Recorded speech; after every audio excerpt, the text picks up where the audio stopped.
Three. Have a seat, please. Thank you.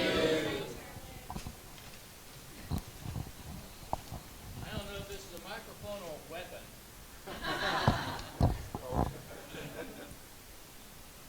All right, we can start off with the formalities. Uncle Bill, not lecturer Bill. Uncle Bill, okay? I've been called that for so many years. I have just accepted it as a part of my name. So anytime I go to the different temples, it's always Uncle Bill. Uncle Bill. Okay, which is fine with me. I have no problems with that. So before I formally start, I just want to tell you that I am so pleased and humbled and honored to be here to speak to you. I feel very, very honored, and I'm, there's very few words that I can say. I have a lot of words, but I cannot express myself in this case. It's an experience that you have to do, you have to know, you have to feel. Just like this title says, my experience in Tao. This is an experience that I can have. I can't give it to you. I cannot give it to you because it's my experience. And I do appreciate what you are doing for me here. And I'm hoping that I can reciprocate that and give back to you my experience, describe my experience. So I would like to now formally start by asking the grace of heaven, our transmitting masters, our teachers, our lecturers, and all of you. All of you. And I would like to give you this presentation of my experience in Tao.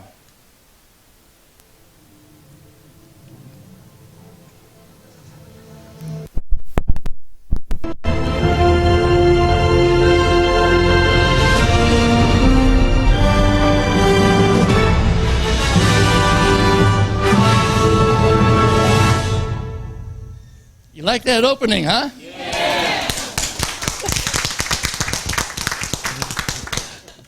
I like it too. That's why I put it there. Yeah, I like it too. I get sometimes theatrical, sometimes dramatic, and sometimes lighthearted and happy and comedic on some of my presentations. And this is no exception. So we're all going to enjoy this. All right? We're going to enjoy this. I'm going to enjoy this, and you are going to enjoy this also. I'm going to give you some ideas, some concepts, some of me, what I have experienced. And so, let's continue. Tao experience in my life. So, this lecture is about sharing my experience with Tao, and these are some of the topics that I'm going to be talking about. A short personal history. Well, last night when I did the same lecture, the short personal history turned out to be somewhat long, so I'll think about shortening up, okay? Well, yesterday I started about at 8:15 and ended at 10:15, so I hope I don't do that same thing tonight. But don't hold your breath. All right, my first knowledge of Tao. What is that? Next, my first experience in a temple. Whoa, this is tough. This is heavy. My willingness to help my mother by receiving Tao for her. And I'll tell you about that. And somewhat sorrowful and somewhat funny, somewhat, well, I'll tell you about it later. My first meeting with a channeling session. Now, you know what channeling is, right? Okay. I've had my first experience with that, and it says, oh boy. The only thing I could think of was to hold my hand out and go, no. So, my acceptance of what Dao is all about. Now we get into the heavy stuff. Now we get into the things that I can share with you and why I got to that location, why I got to there. I went to a family temple. So I went to the temple. Becoming a vegetarian. Ooh, being a vegetarian. Here in Taiwan, it's not so bad. In Los Angeles, not so bad. But where I live, Las Vegas, there are 2 vegetarian restaurants. One's Chinese and the other one is, I believe, Vietnamese or Cambodian or something like that. Now, if you go over on Eastern Avenue, there's another restaurant over there. They claim to be a vegetarian. You open up the door, walk in, and what you have against the wall there are fish tanks. And they said, okay, well, what are the fish tanks there for? Decoration? No, you're supposed to eat them. And this is a vegetarian restaurant? Really? Seriously? Okay. So, Las Vegas, where I'm living now, there's not too many. So, but I have that problem solved. My wife is a great cook. So, she cooks vegetarian food. Oh, good. So, we're doing well. Can't you tell? If I go sideways. Yeah. Yeah. Okay, the next thing here is taking the vows to be a lecturer. Doing what I'm doing right now. And having a ball doing it. And having a great time. Now, and visiting other temples to speak on the benevolence of Tao. And examining signs along the way of Tao. So I'm going to be looking at all of these. I'm going to be addressing these different topics, and hopefully you will be able to obtain some information about my experience, some hints on how to better yourself. Not saying that I'm better, not at all. But what I'm saying is from my experience and from what decisions I have made, I'm hoping that I can give you a better choice, following the correct path.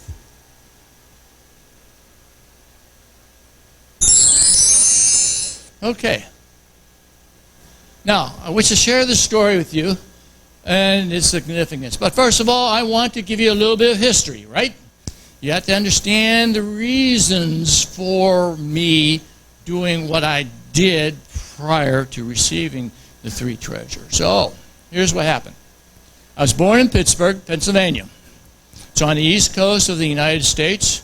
It's called the Old Rust Belt. It was known for steel making. At one time, the sky was red from the smoke from the steel mills. So there was a lot of steel made there. Now, not so. Not so. Now, I was raised in the Catholic religion. Who knows what Roman Catholicism is? A lot of people know what that is. Yeah, okay. Few people. It's okay. That's okay. I won't hold it against you. Okay. Now, I educated in the Catholic schools by nuns and priests. So I had religious faculty teaching me for 12 years. All right? So, if you ever been in a Catholic school, you know that the nuns don't take any kind of nonsense from you.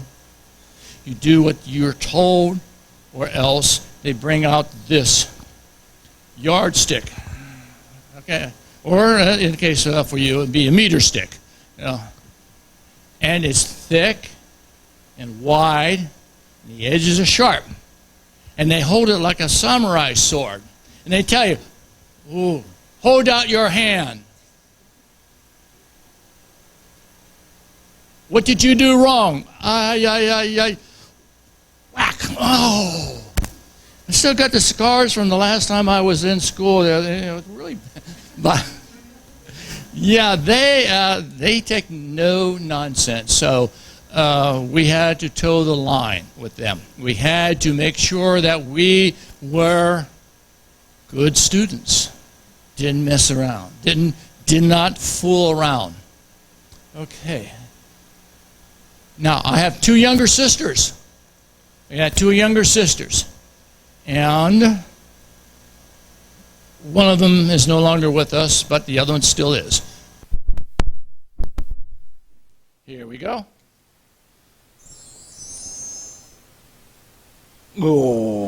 Oh, okay, everyone. Oh, isn't he precious? Oh, look at that. Yeah, I was about 3 years old. And a lot of hair. Yeah, a lot of hair. Look at that. Wow. As they would say, those were the days when I had hair. Well, like I say about the hair, grass never grows on a busy street. See? So, no grass. Busy, it must be a busy street. I did find out one thing. I came down here when I brought my camera down. Oh, there's that shelf there, and that shelf is just a little bit too short for me.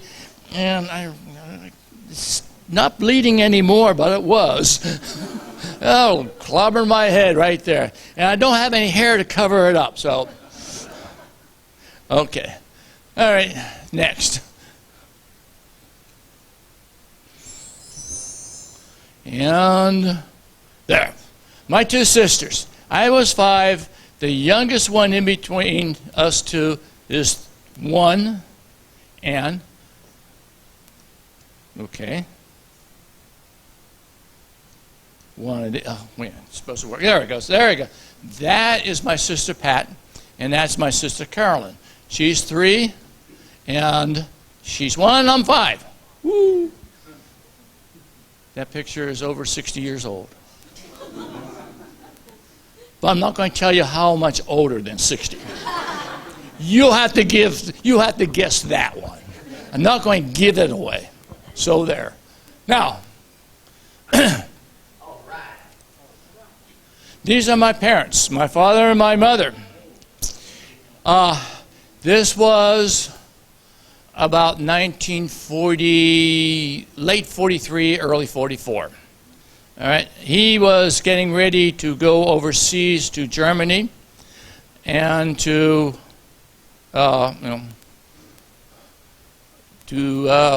free the people of France and all the other ones from Germany.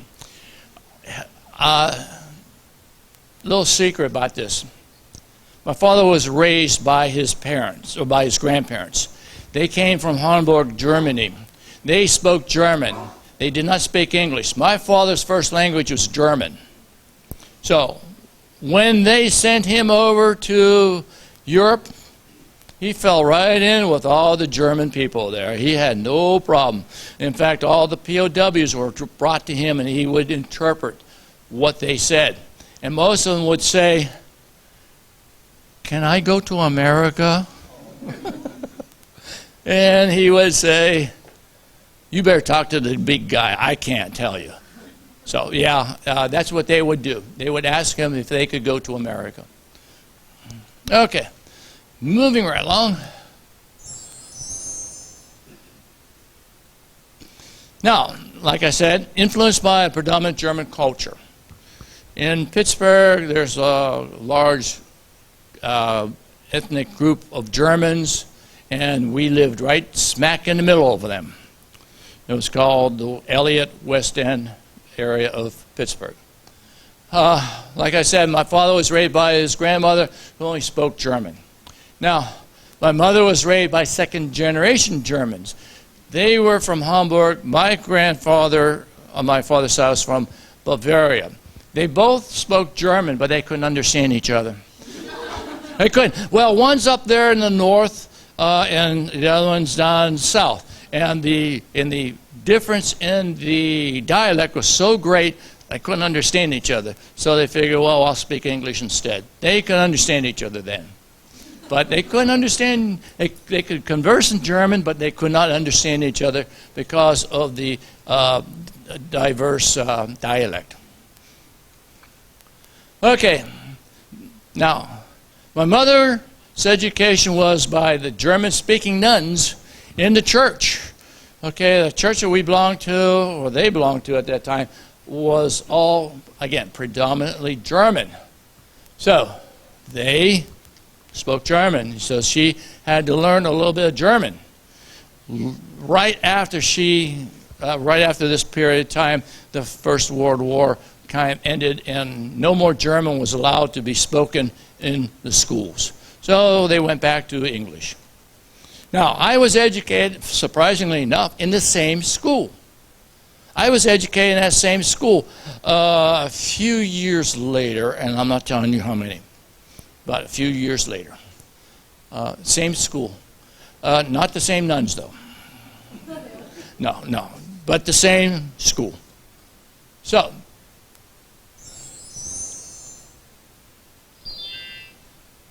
now, I was heavily dominated by these nuns and by the school itself. And like I said, I still got the scars on my knuckles from when I wasn't paying attention or doing something wrong. And one of the nice things about it was I got to sing in the choir next to my father. So he sang tenor and I sang the boys' portion, the soprano. So that was kind of neat. We would be up there and both of us would be singing together. I thought that was kind of interesting, and I enjoyed it. I enjoyed singing. Can't carry a tune in a bucket now or wheelbarrow, but I used to yell out loud. Had a long, but a very powerful voice. Couldn't hit the notes right, but who cared? I was loud. Okay, now, this time I had thoughts of devoting my life to the priesthood, to become a Catholic priest, to serve God in that fashion. Now, for those who have no idea what this means, I would go to a seminary and spend about, starting from high school, all of high school, 4 years of college, and 3 years more of seminary work devoted directly to the church itself. So, count them up. 4, 8, 9, 10, 11 years. 11 years of schooling to become a priest. So there was a lot involved, and I was willing to do that. Now, went to the Carmelite Seminary in Niagara Falls, Ontario, Canada. Now, because of some problems and some personal issues, I had to leave that position. Oh well. Sorry about that, but I had to leave that position. All right, now, this is the seminary. This is the seminary. As you can see back here, there's Niagara Falls. That's what they call Horseshoe Falls. This is American Falls here. This is called the Rainbow Bridge. Right through here, over this way here, actually through the center of the river is the Canadian border. So this side is Canada. This side is the United States. And nobody wanted this, so. Now, this is the school, seminary that I went to. Over here is we used to play hockey. Now, if you know anything about Canada, they're born on ice skates. And so they can't wait until the winter comes around and the first ice shows up, and they're out there, and what they would do is there's a fence right here. The Canadians would come over, cross the street, climb the fence. Now remember, they're on ice skates doing this. And they're going over there, and right here, they're in and they're playing hockey. Am I right? Yeah. Canadian, that's why. So, great people. But yeah, it was funny. And over here, there's a seminary or cemetery right here. And somebody said, well, what's this building over here? That's a girls' school. Yeah. Somebody came up with a great idea of putting a girls' school right next to a seminary full of guys. And 2 of them were asked to leave because they went over and visited the girls' school. Oops. If you want to be a priest, you have to be what's called celibate. You know what that means? No relationships with the opposite sex. Okay? You cannot have any relationships with the opposite sex. No marriage and nothing else involved with that. So, be celibate. So much for that. Next. Now, my buds at school. Guess who's the one?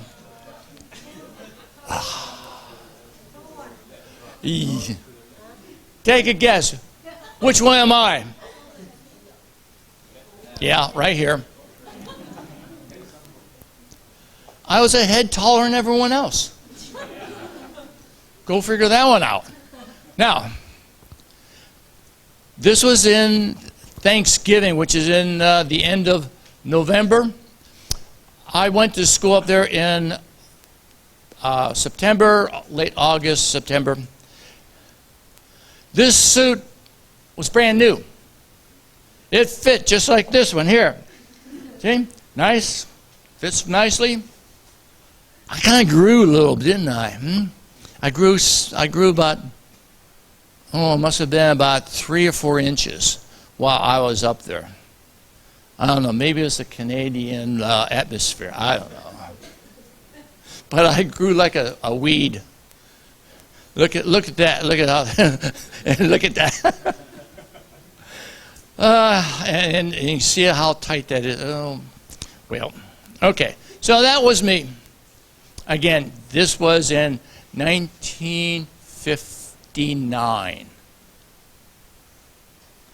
Most of you weren't even around in 1959. Okay.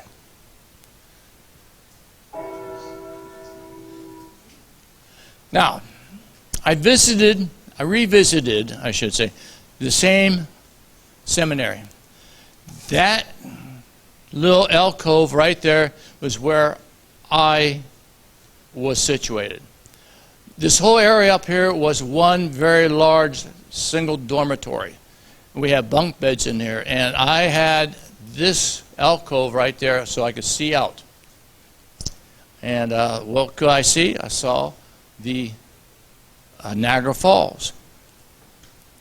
And after a while, well, at first I should say, the Niagara Falls is very loud. It's very noisy. It's difficult to sleep at night when you hear this thing going. It's roaring over it's dropping hundreds of feet into the rocks there, and it makes a lot of noise. And we weren't that far away, as you saw in that picture. But after a while, you got used to it. That's my son, Christopher, and that's my daughter, Catherine. And look at this. What happened here? Oh, well. A lot of things have changed from the last picture to this picture. Okay. So, I visited this in 1998. So I went back. They've turned this place now into a museum. They have an altar in there. It's all hand-carved wood altar. It was made in 1814, and it's still there. And it's beautifully hand-carved. The wood now is very, very dark because of its age. Very dark. It started out to be a hardwood, like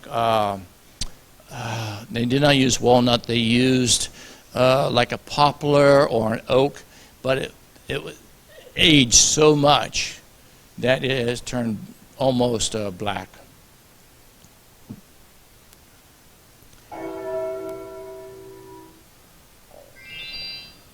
Now, I returned home from school and went to high school and was taught by the Franciscans. We had Franciscan Dean of Discipline. And we have to, and anytime someone made a mistake, they had to go to see the Dean of Discipline and have a visit with the Board of Public Education. Well, the board's about this long, about that wide. Looks like a cricket board or cricket bat. And you did something wrong. You went down to see him, and this guy was the wrestling coach. He had calluses on his knuckles from dragging on the ground, and he had a neck about like that. No, what neck you could see is about that big. And he looked like a gigantic fire hydrant, just huge and short. He was only about that tall. And when he wound up with that Board of Public Education, when you did something really wrong, oh my goodness, he took a wind up and went boom, and you wound up against the wall. And then he said, "Come back here, I owe you 2 more. Oh no. So, yeah, this is true. You thinking I'm kidding? I'm not going to show you the welts, but a couple other guys can show you what it really looks like. Oh, okay. Now, I graduated from high school, and I joined the United States Navy. Vietnam started after I was in the Navy. Ooh, boy, did I have bad timing. Oh, well. And then I was discharged, and I went to work. And in fact, I went to work. First job was at RCA, Radio Corporation of America. And what was I doing? Building material for the armed forces, and primarily the Navy. Some equipment there. So what I saw aboard ship, I was now building. So, okay. Are you ready for this?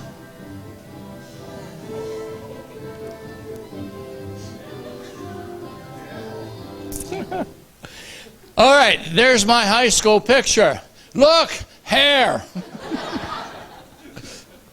This is my Navy picture. Look, no hair. Oh, well. So, I joined the Navy and went to Vietnam, and I'm not going to talk about Vietnam, okay? It's too emotional for me, so sorry. No war stories, okay?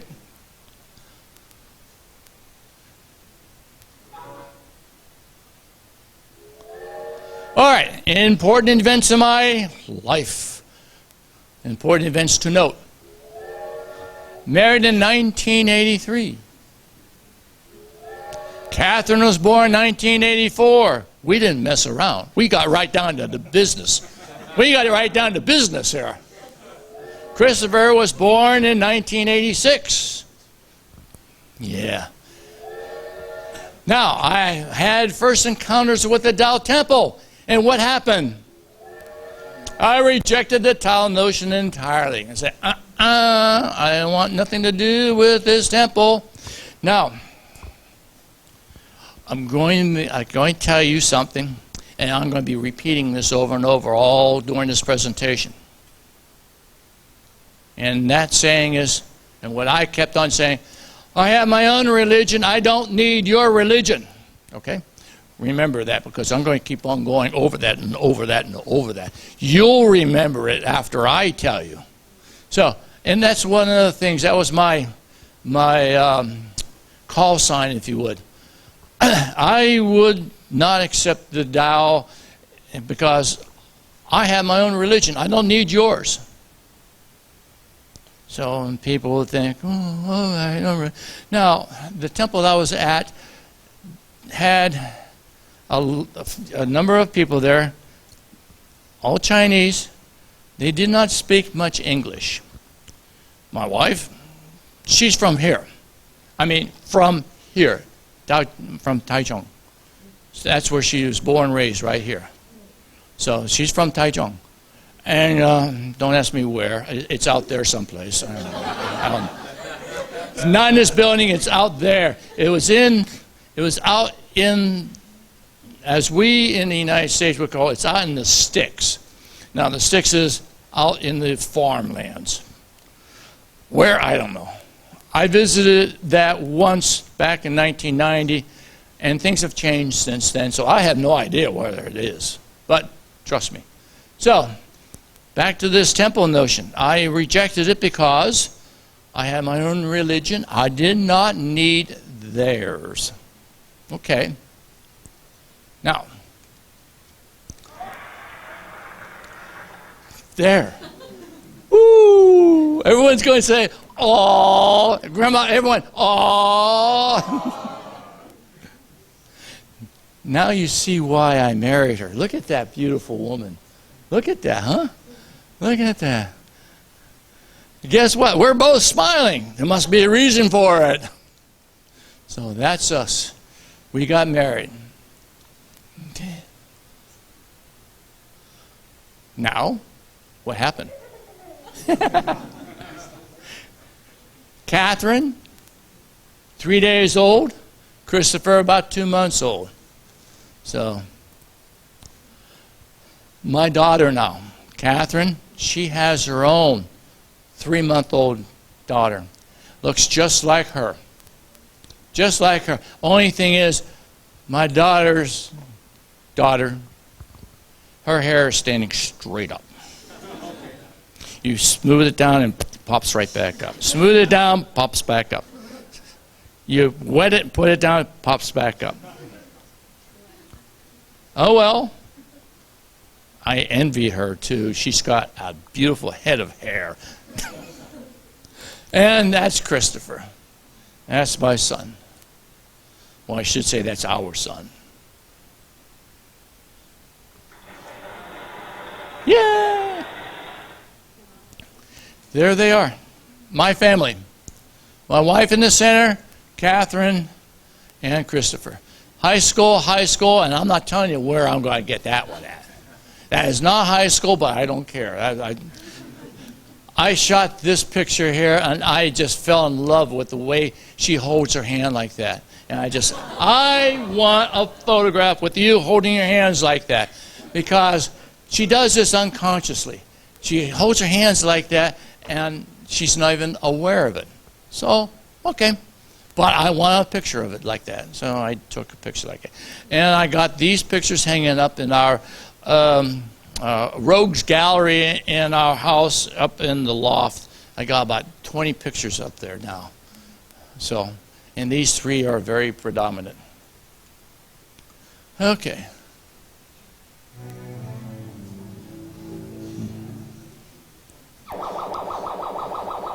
Okay. About 20 to 25 years ago, I heard of a thing called Tao. And this is what happened. I wasn't interested in Tao because why? I had my own religion. Yeah, now you got it. See how easy it is? So that was my argument. I have my own, you have your own, don't bother me. I'm not going to convert underline the word, convert to your religion, because I'm not going to scrap mine out. Okay, good. However, I did go to the temple because my wife wanted to go to the temple and she had no way of getting down there. So I would take her down there. The temple, I lived in Los Angeles at the time. I lived in Canyon Country. The temple was in Cerritos. It was a 60-mile drive on the LA freeways. On Saturday, it wasn't too bad. On Fridays, it was terrible. 1 hour on Saturday, 3.5 hours on Friday. That's one way. That's only one way. So, and I would go down there every Saturday and do what she wanted to do. And what did I do? I sat in the kitchen and read my book. I got to read my book for 2 hours while being disturbed. How about that? And I also had some coffee there, and I drank my coffee, and I had my book. And I was a happy camper. So this went on for a number of years. No one said anything to me about it, so fine. Don't talk to me. I don't care. And that's how it was there. Now, we went along hunky-dorky, no problem. We had absolutely no problem. Then my mother became very ill. She was advanced age. She was 77 years old. She has had 3 strokes. The last one was pretty debilitating. She lost almost all of her vocabulary, pronunciation. She couldn't speak. Her vocabulary amounted to maybe 50 words. Predominantly, yes, no, I don't know. So I would ask Mom, hey, Mom, what do you want for lunch? You want hot dog or hamburger? Yes, yes, yes. Well, what is it? I don't know. What do you mean you don't know? You want hot dog or hamburger? Yes, yes, yes. And this would go on and on and on. It was almost like a joke, except this is how she related to the question I gave her. So she had a really limited knowledge of day-to-day happenstance. Things just did not set in her mind. She just didn't know what was going on. She could not remember from what in the afternoon what she had for breakfast in the morning, or she doesn't even remember. Did she eat breakfast? She doesn't remember. This is dementia. This is a form of Alzheimer's. So this is something that's really debilitating, and there's no cure. There's no cure for it. You have to go along with it. And it became very, very, very frustrating for me. So my wife said, why don't you allow her to take and get the 3 treasures? And with my attitude at that time, I says, ain't no way. Bad language, bad English, I know. I'm an English teacher, I know. That's why I say it's bad English. But I was really adamantly opposed to this. She kept on chipping away slowly at that wall of rejection, kept chipping away, and all of a sudden there's just a little bit of a hole, so it allowed me to say, okay. It was something that I wanted to help my mother, and if this could help her, then okay, I'll agree with you. I'll go for it. I'll accept this thing, whatever you want to call it. At that time, I didn't know. Because I was always out in the kitchen reading my book. And they never talked to me about it. So, okay, we were happy. Now, so I agreed to have her receive the 3 treasures. Now, here's what happened.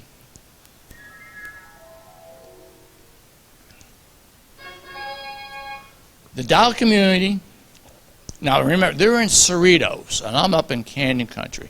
My mother was so sick that she wouldn't, it's not that she couldn't survive the trip down there, but it was very, very difficult and very tiring for her. At this time, she also did not eat too much. So she was really, really tired and undernourished, and I couldn't get her to eat. She just refused to eat. No, she didn't want to eat. Okay, so they brought the all the accoutrements they needed for an altar, and what she did, or what they did, was they set up the altar in my front room. And I kind of looked at it and says, nah. My wife's cousin, who lived walking distance away, had a full-size family altar. I walked over there one day and looked in there and says, okay. My wife and me turned around and walking home, and I told her, you ain't going to put that thing in my house. You're not going to put that thing in my house at all. I was speaking of the altar.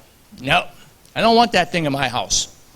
And so my wife went jammed, just quiet, didn't say a word. Okay, but now we brought this thing into our house, but it was temporary. It wasn't going to stay there.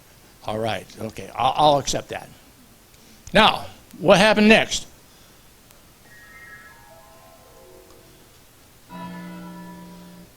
After the altar was arranged, the ceremony was conducted, and my mother received the 3 treasures. Now, have you observed people who have received the 3 treasures? Have you seen what their face looks like? What do you see? What do you see? They turn around and face everyone. What do you see? Oh, come on, guys. What do you see? You see a beautiful smile on that person's face. Have you ever seen anyone go, No, they have this beautiful smile. Why? Why? Now, remember, my mother had 3 strokes. She couldn't communicate too well. She had difficulty in standing for any periods of time. And you can imagine what it would be like for her trying to kneel in front of the altar, and she couldn't do it. But once she received the 3 treasures, she had this beautiful smile on her face. Beautiful smile. And I looked at that and says, wow, I haven't seen that from her in a long time. So, something in the back of my head said, something's going on here. I don't know what. Something's going on. Okay. Put that back there. Put it into the storage. Long-term storage back here. And maybe we'll retrieve it later.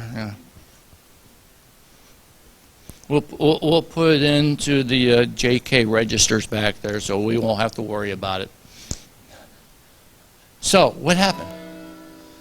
After this, the Dao members visiting us told me, all right, are you ready for this? That since my mother received the 3 treasures, I should also receive the 3 treasures. Oh, really?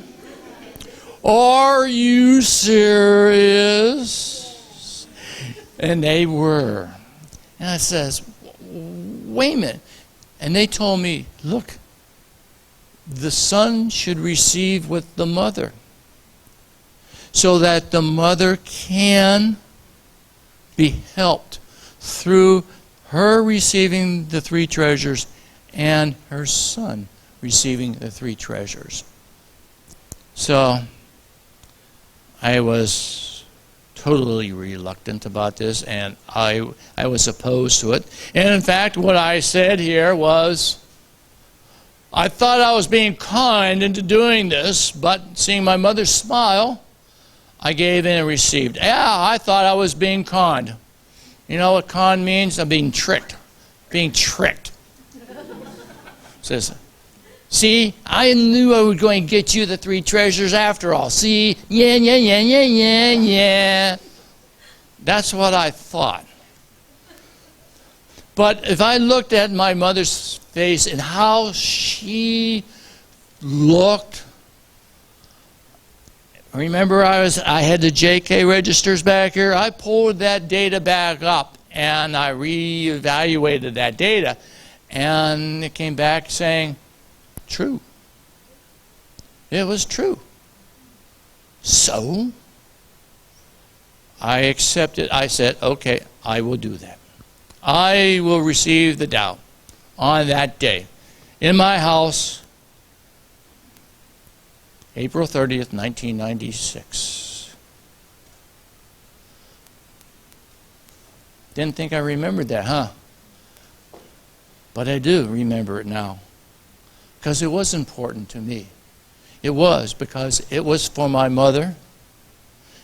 And you remember who's here for, well, no, I guess not. Well, yeah, some of you were up there at the other temple and listened to the Dao seminar. And I gave the lecture on Filial Piety. This is the ultimate. This is the fourth level of Filial Piety, where you get your mother, you get your family to receive the three treasures.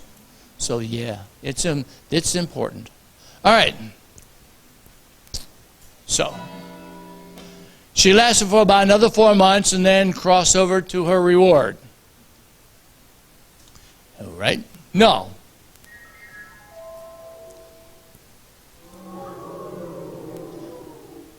I actually went to the temple then. My wife kind of sort of said, you know, you received the treasures now. You should go to the temple and learn everything you need to know about that. And my rebuttal was, but they're all speaking Chinese down there. Oh. However, there was a new temple opening up called the Guangming Sengdao Temple. Oh, yeah.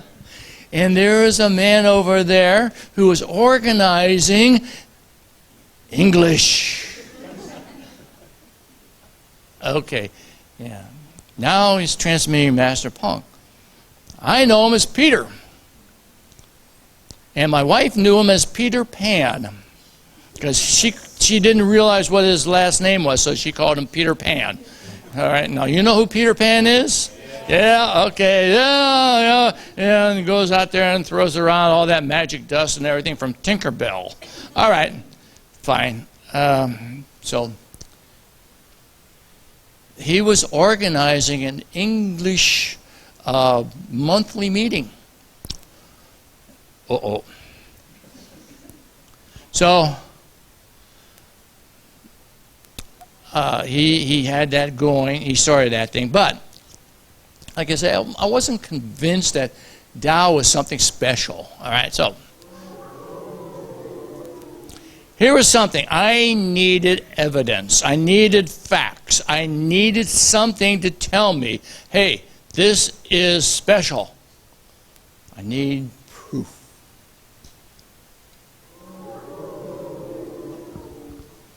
While I was at a Tao seminar, I listened to a lecture about Tao not being a religion. Well, this was the chink in my armor, because I depended upon the idea of Tao being a religion. Now, this lecturer, and her name, and this is back in 1990, name is Linda Quine. You remember Linda? She influenced me on this point. Tao is not a religion. Well, you know, there goes my whole argument. Right in, just tanked the whole argument. It's all gone. So I can't rely on the fact that Tao is a religion, because it's not. It's not a religion. Okay, and with that thought in mind, I started listening. Now, I did this yesterday, and I'm going to do it today. Show you. Okay, hold on. I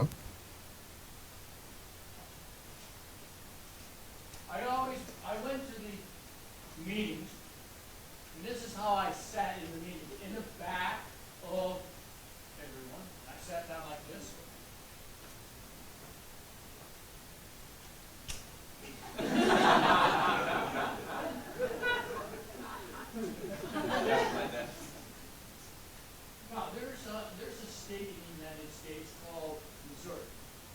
have a slogan, and that slogan is, show me. So I would tell Peter, okay, I'm here. I'm from Missouri, show me. So I sat like this. Now, what kind of an impression would you have when you see someone sitting like this? It means he ain't going to listen. He's not going to listen. He's not going to listen. He's not going to watch. He's not going to pay attention. He's not going to learn. Right? So, what happened after that? Like I said, I went to that one lecture. When I went there, I listened. After that lecture, I uncrossed my arms. I sat up. And I started to listen. I started to pay attention. And when I did that, I learned. I learned about what Tao is all about. But it took Peter 6 months of calling me. A week before every first Saturday of the month, he would call me, hey, Bill, can you come up to the temple? We're going to have a lecture and blah, blah, blah. And I said, Peter, let's see. I got work. Sorry, I'll talk to you later. Click. He would call up the next month and say, Bill, can you show up for the Tao meeting again this time? We're looking forward to seeing you. And I said, Sujin wants to go shopping, so we can't go. Click. This went on for 6 months. And on the 6th month, I ran out of excuses. So I went. I didn't have any more excuses to give him. So I said, okay. If anything, Peter is persistent. I got to give him that he is persistent. And it convinced me to go to the temple. So I went. So, what happened then? Well, I went to a Tao seminar that followed about a month or so after. I went to the monthly meeting. And there was something that happened during this period of time. And it was unusual. It was at the Guoming St. Tao Temple. And since I have received Tao, I would be a member of the class of the Tao seminar. So I was actually a member. Woo. And the one thing, we were going there, my daughter and me, and it says, Catherine, you want to go see a movie? You want to go see a movie instead of going here? And she said, oh, yeah. And I thought, no, I better not. Because Mommy's going to call Peter to find out if I showed up or not. So I went. And at this time period, this is the point. At this time period, we listened about the Tao being not being a religion. So everything kind of fell apart. All right, so I kept on going. So I accepted what the lecturer said. Remember, that was Linda Kwai. Now, so I listened and learned about the mysteries of Tao. Became more interested in Tao, and I wanted to know more about it. So I read from some books that they had at the temple. They actually had some English books. Whoa, this is cool. I don't have to worry about reading or learning Chinese because it's all in English. Cool. All right, so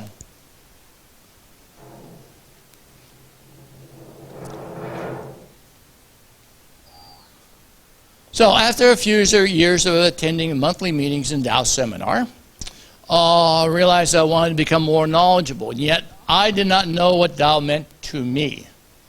Yes, I went to the Tao, to all of these meetings, and I listened to the lectures, but there was something missing. There was something that didn't quite gel. You know, you put all the ingredients together and it just does not stiffen up. It just does not gel. So what's the problem here? So I didn't know. So I thought to explain Tao through a spiritual manner, but how do you explain a spirit? How do you explain a spirit? You feel the wind? Can you see the wind? No. You breathe the atmosphere, but can you see the atmosphere?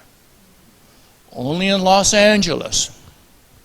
You can see it. It's called smog. You can see it there, and you can taste it there, and some days you can actually chew it. Not very nutritional, but it's there. But my point is, you can't see a spirit. So that's out. So I came up with some of these thoughts here. A thought to explain Tao through physical method. Okay, using evidence and personal experience. Now, obviously, we cannot see Tao. We cannot see it, can't feel it, can't speak it.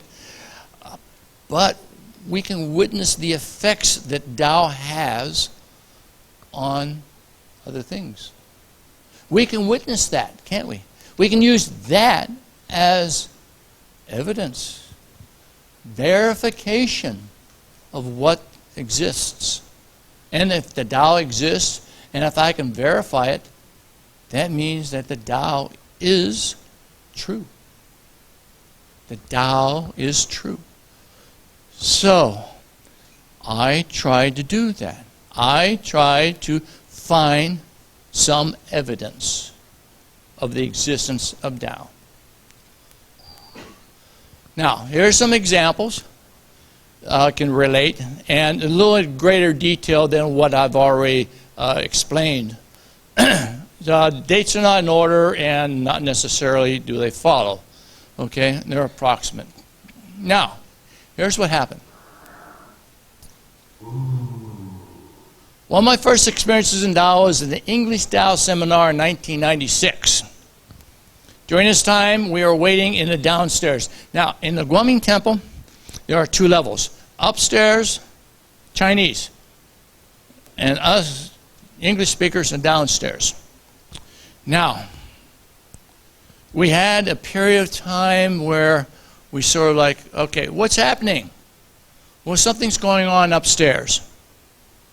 Okay. Well, we tried to keep in sync so the schedules will be the same. So they had something going on which I didn't know. So we just sat around and waited things. Okay, let's just sit around and wait. Then there was a commotion on the stairway coming down from upstairs. There were about 3 or 4 people walking on down there. And then this person comes down, dressed kind of funny. Dressed kind of funny. I looked, I said, what is this? Here's this young lady, probably in her mid-20s as a guess. I don't know how old. But let's just assume that she was in her mid-20s. Now, a young lady in the mid-20s is going to have a certain trait, certain personality trait. And you could see that she's kind of like, yeah, okay, oh, cool, okay, oh my God, you know, that type of thing.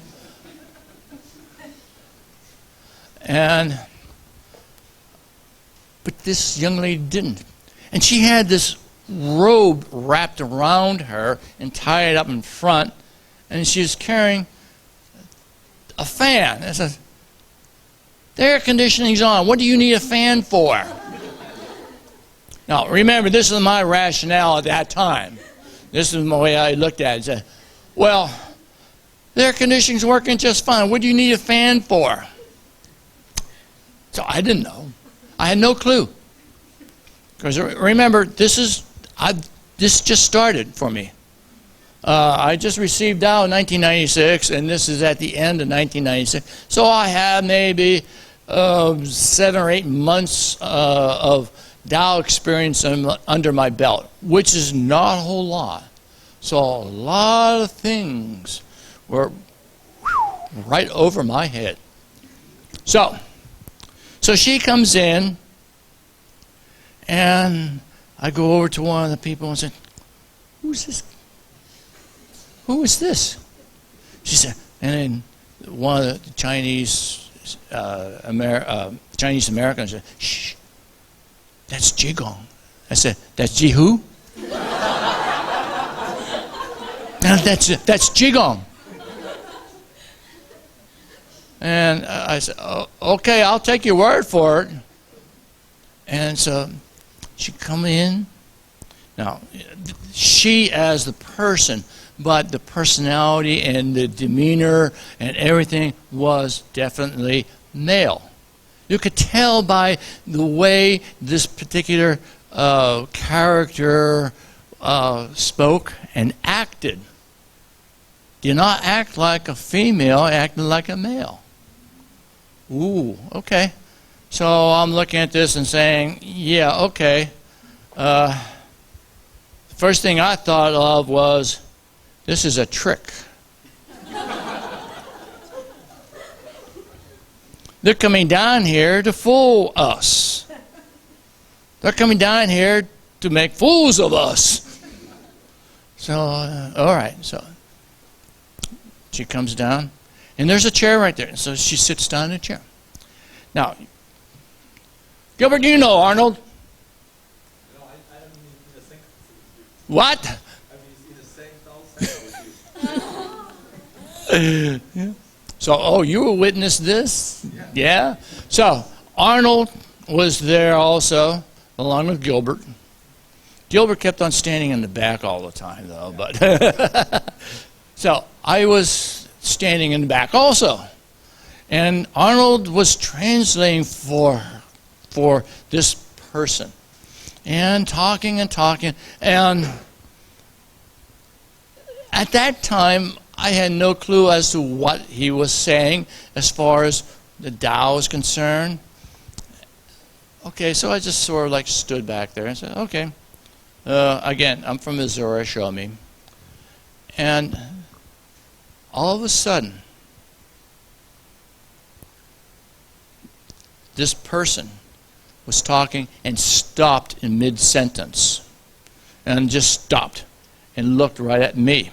I mean, directly at me. And I'm standing back there going, oh. There are a few other words I thought of too, but I can't say here. Oh. Then I had a feeling. I had something. Don't ask me what it was. I can't answer you on that. But I know. And I said in my mind, what do you want? What do you want? How long this lasted, I don't know. It may have lasted 1 second. It might have lasted 1 minute. I don't know. But I do know that there was some kind of communication between that person at that time and me. Now remember, I did not know who this person was.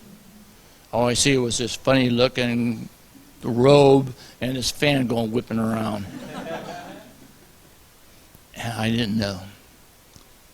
I did feel something, a feeling, a level of communication that I cannot put my finger on.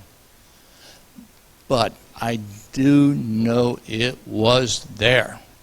I do know that. It was there. And I felt it. I couldn't do anything about it at that time. I did not know what to do. All I asked was, what do you want of me? What do you want? And I don't know what happened. But I do know one thing. That was 16 years ago, and I have changed from that point. I have a change in that point. I'll explain it to you a little bit. Now, again, interrupted by a young lady, and they said she was possessed by a Buddha. Okay. So I thought, whoa, possession. What does possession mean? Immediately I thought of The Exorcist, the movie. Ever hear of The Exorcist? Okay, you know. Well, it's about a possession of a young lady by the devil, and there were some priests there to exorcise the devil, and this devil was a nasty character. He would make this poor girl's head go all the way around, completely around, and then back away this way, which is impossible, but whoa. So I thought, well, this is exorcism, or I should say, this is possession. Some spirit's possessing this particular person. Ooh, Catholic Church says, oh, no good, no good, no good, no good. You are going to go to you know where if you believe in that. I thought, what? What? Oh yeah, the nuns would tell me about stories about the devil possessing someone, and there would be burned fingerprints on wooden doors and where the devil tried to get in. Well, that's their story, and I quite honestly don't believe them. But I thought it was something like that. So, I was really questioning this ability when that young lady stopped speaking Chinese and looked straight at me. And like I said, I felt the level of communication. I cannot put my finger on what it is, but it was there. Again, I said the time was indeterminate. I don't know how long it lasted. Could have been 1 second, could have been 1 minute, I don't know. But I did ask Arnold later on, I said, Arnold, do you remember this particular person was speaking to us, and all of a sudden she stopped talking and did nothing, and everyone else sort of like stayed still. And he says, yeah, I remember that. What do you think about that? How long was it? Gee, I don't know. So all of us were kind of like blanked out that something happened and we don't know what. But I do know something did happen. I know that. To this day, I know that there was a level of communication that the Holy Teacher gave to me. At that time, I had no clue. Now, I'm positive. I am positive. I have been given a message. I'll tell you a little bit later what else happened. I'm not going to tell you now. Okay.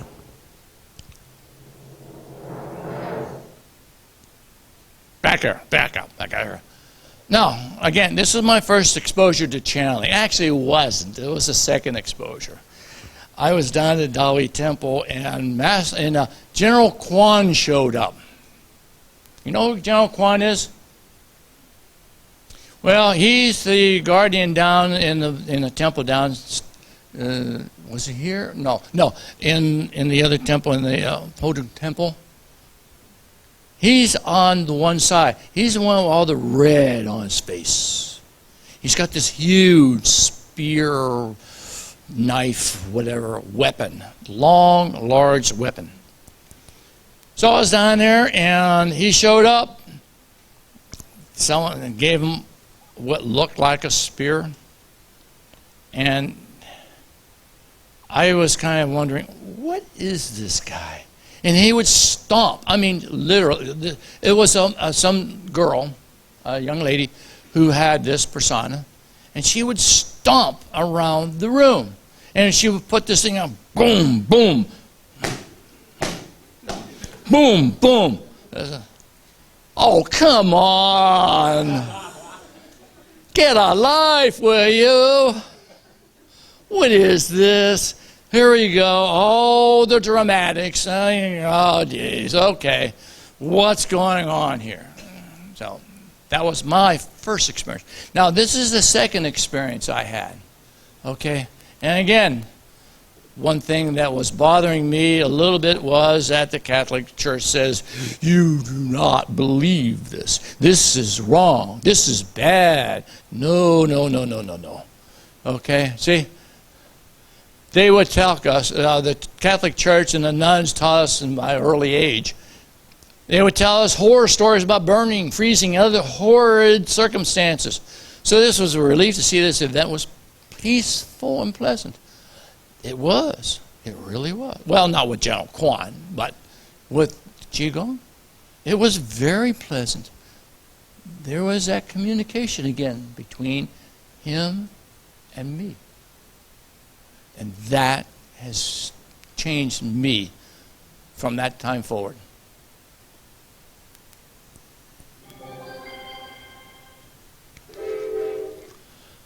Now, another Dao seminar. And this was the same one that that Linda Kwai gave about is Dao a religion. And remember what I said? Is Dao a religion? My defense, okay? The whole thing, I'm very skeptical about this, and the whole thing was, I have my own religion, I don't need yours. Well, Dao's not a religion, so there's not a point of accepting another religion because Dao's not a religion. Oh, so then I started learning more and more about Dao. When the lecturer said that Dao was not a religion, my whole argument fell apart. It collapsed. I could retain my own religion and still accept Dao as a way of life, as a tool to help me to better myself. One example I give now. I said, okay, I'm going to build a temple. What do I need to build a temple? Well, I need concrete. I need wood. I need drywall. I need nails. I need screws. I need tools. I need tools. If I don't have the tools, I can't build that temple. It just sits there. And I'm not talking, ladies and gentlemen, about building a physical temple. I'm talking about the temple here, inside of us. We have this temple here. We need to build that temple, and we need the tools to build it with. What are the tools? Tao. That's the tool. It's not a religion. It's how we live our lives. That's how we build ourselves. It's how we cultivate ourselves. It's how we nurture ourselves. It's how we, as Dao members, not only build our own temple here, but help other people to do the same thing. To help other people. You, by your examples. Talk is cheap. How do you get people to accept and believe in the Tao? By your example. By what you do and show other people. And it's not a point of saying, look at me, see what I did? You should honor me for that. No. You do what you normally do as a Tao cultivator. You do as you normally would do. You don't do extra stuff that brings attention to you. You do things that help other people. That's one of the things I learned from that lecture. That Tao is not a religion. It's a way you live your life and show other people how you live your life.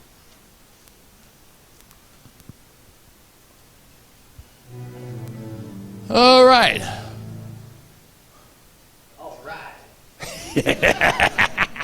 How did I know that was coming up?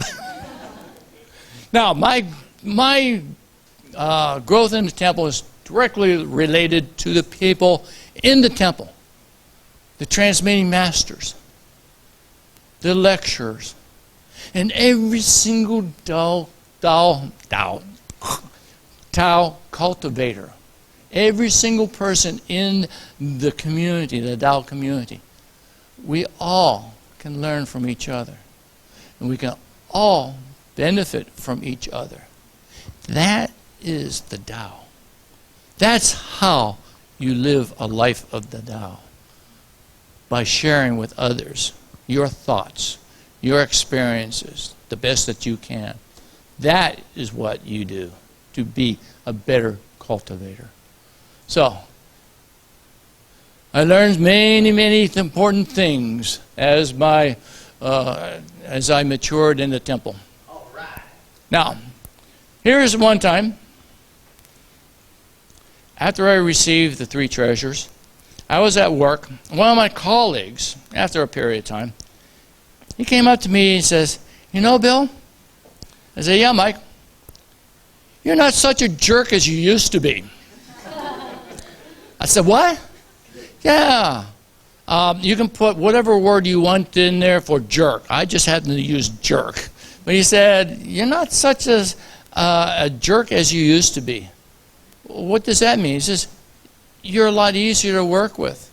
You're a more pleasant person. You don't fight. You don't give hard times to people. You accept the position that you have. Yeah, you're not such a jerk after all, as I used to be." Oh, okay. Now, the thing is, I was not even aware of this. That's the subtleness of the Tao. That's very subtle. And yet, you follow the path of the Tao. Your colleagues, your friends, your neighbors will see a change in you. They will see a change in you. You may not see it yourself, but they will. And that is how you teach. That is how you give examples of the Tao to others. They now learn from you. There's a thing, like I said, I was a teacher, retired teacher. You can teach students till you're blue in the face, but it's up to the students to learn. It's their willingness to learn. You can tell them all the answers to the tests. You can give them all the equations to the homework. Did they learn from that? Yeah. What they do learn, though, is when you give them the assignment, it says, this is something that you need to do because this is going to help you. This is going to benefit you. As a teacher, it won't benefit me. I'll have this job after you graduate. But it's up to you to learn. And this is one thing that I have done. I have learned from my own experiences, from other people telling me, hey, you're not such a jerk as you used to be.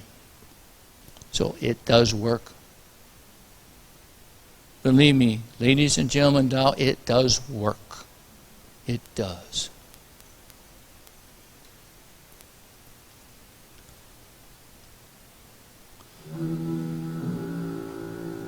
Okay, as I stated before, my mother passed away 4 months after receiving the 3 treasures.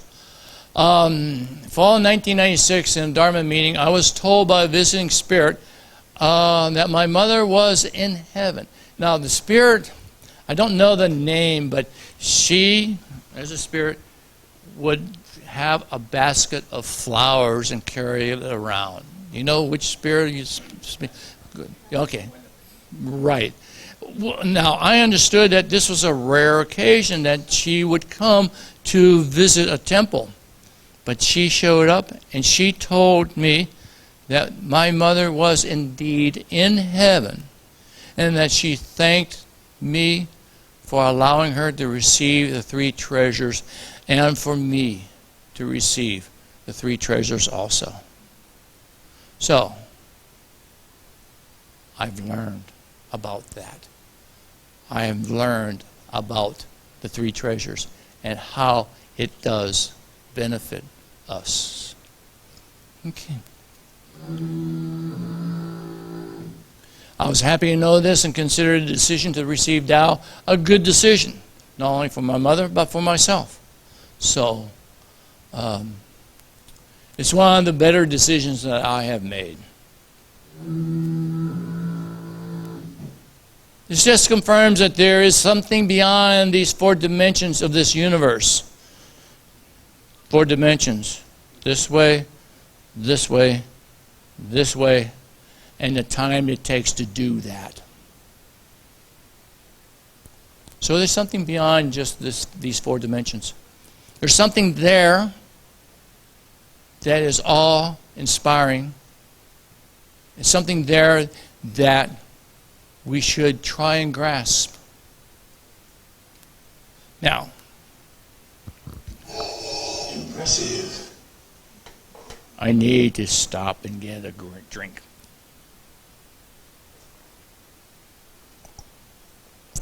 So now, it is now 1999, and I reached the decision of my Dao cultivation to become closer to the Dao. How can I become closer to the Dao? By having a family temple. So, decision was made. I made the decision. My wife and kids weren't all that crazy about it. You know, they said, "Really, Dad? Really? You really want that?" And my wife reminded me of a number of years ago. She says, "Remember, you're the one that says, 'I don't want that thing in my house.'" And now what am I doing? I'm asking to have that thing in my house. In my house. Okay? So, reluctant. Now it's my wife's turn to be reluctant. But she gave in. She said, okay. So, the decision was not embraced wholeheartedly, but yeah, they went along with it. Okay. Now, You have chosen wisely. during the dedication of our temple, it was the sand writing. The sand writing took 45 minutes. Okay, took 45 minutes. And during this period of time, and you know what sand writing is all about. You've seen that many times. So there's this 1 by 2 or 1 foot by 2 feet tray filled with sand, and one person stands there on the side writing Chinese characters sideways. I want to see some of you try writing Chinese characters sideways. I have enough difficulty writing English straight up and down, let alone sideways. And she's got her eyes closed. This person's got her eyes closed. She's not even looking at what's going on in front of her. This particular person was a female. And so there's another person standing there who's looking at the sand and saying what the characters are, and then boom, erasing. Okay, fine, all right, cool. So the sand writing was going on during this dedication. So and every so often there will be some scribbling there, and this young lady would erase it. You know, this happens. So there's the sand. Looks like scribbling. And so she erased it. And she wrote the same scribbling again in the sand. Erased that. Now, beside her was a transmitting master. He was recording what was being written. And so he's just finished up recording from the last time, and he glanced on at what was in the sand, and the scribbling went in the sand again. And she was going to erase it, and he said, "No, whoa. Stop." He looked at the sand. He looked there and says, and he wrote and read out what was in the sand. B-I-L-L.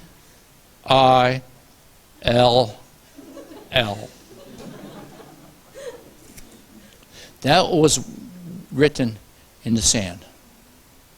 Now, remember verification I asked about? Verification of Dao? Proof, evidence, facts. This is unusual. Number one reason, the vocabulary of this particular young lady amounted to about 6 words in English. Hello, goodbye, thank you, please, where's the restroom? That's it. And the other young lady had even less, knew even less English. They came straight from here, straight from Taiwan. They had no clue. In fact, they came from Taichung here. There's a temple over here, forgot what's the name, doesn't matter. But they came from a different branch, Oh, it's not Dun Shui, Hersui, something to do with water, temple. I don't know. It's in here. It is in Taichung. Yeah. And it's down in the valley someplace close to the water. Because I remember going down there and there was a lot of ships around that area. So someplace. I keep thinking something to do with water, shui. But what? Ding shui, yeah. Yeah, I think that's it. Yeah, I think that's it. Yeah. I think that's it. Well, doesn't matter. But my name was written in the sand. And I said, well, okay, that's impressive. Which tells me that someone has written into the sand who has a better command of the language than these 2 young ladies. Now,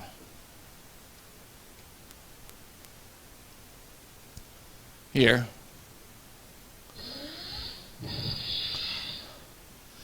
like I said, it took 3 times before they could read the English, my name. Now, after about a week or so, I received the translation of that file, if you would call it that handwriting. Took 5 pages or 4 pages of Chinese and 5 pages of English. I found out that our temple was given a name.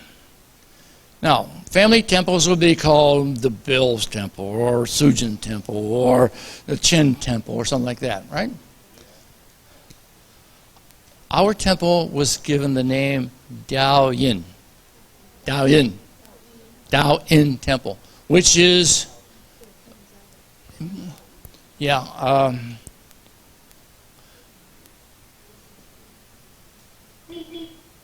now, gave the temple a name, Dao Yin Temple, the way of sound, voices passing on the truth to reach enlightenment. Dao Yin.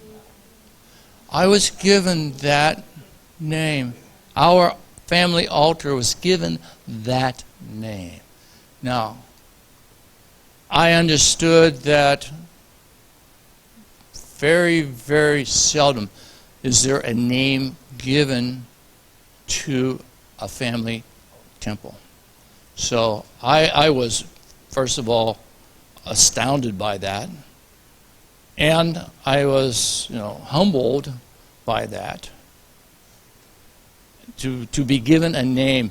When we had the dedication, we had 6 transmitting masters dedicating our family temple. 6 transmitting masters. Now, whoa. I got photographs of that. Not here, unfortunately, but I do have it at home. 6 transmitting masters. And the most senior transmitting master of that branch was there to dedicate our temple. and I just fell over myself. But here's what happened. The sand writing was authored by a being beyond this world. After they gave the name of our temple, he identified himself as saying, I am Jesus.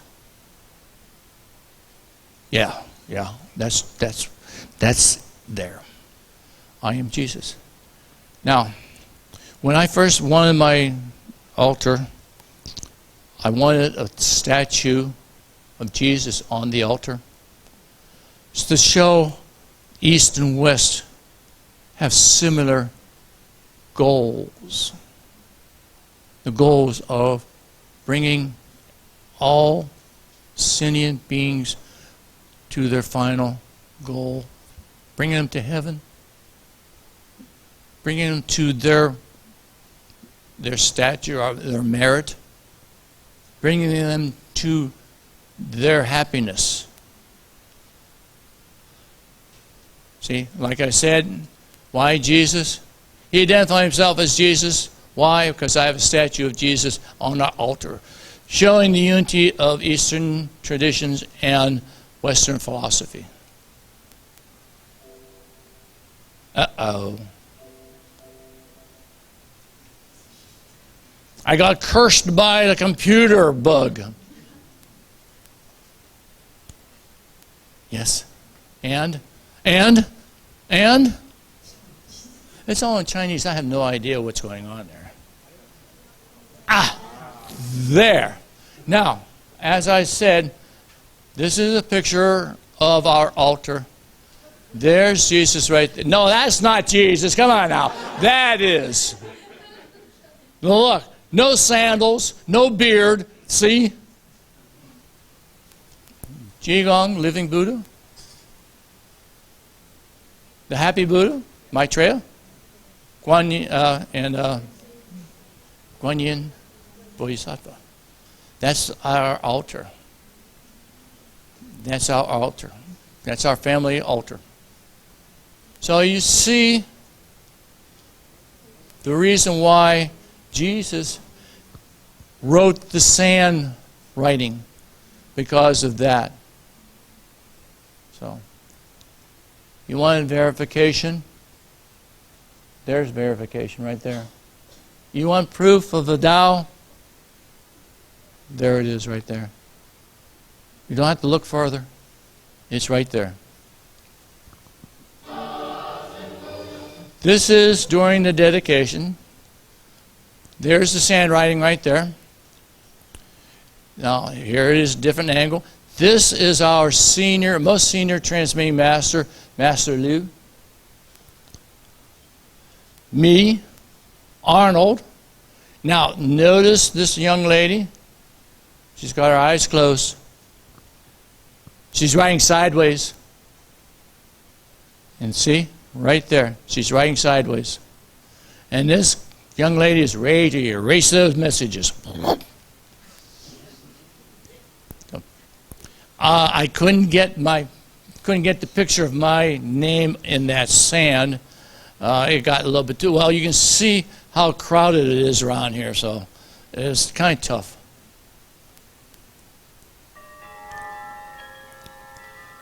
Again, 2 more pictures of us and my wife, my tai-tai,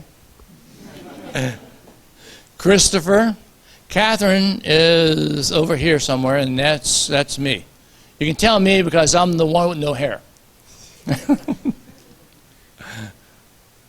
So.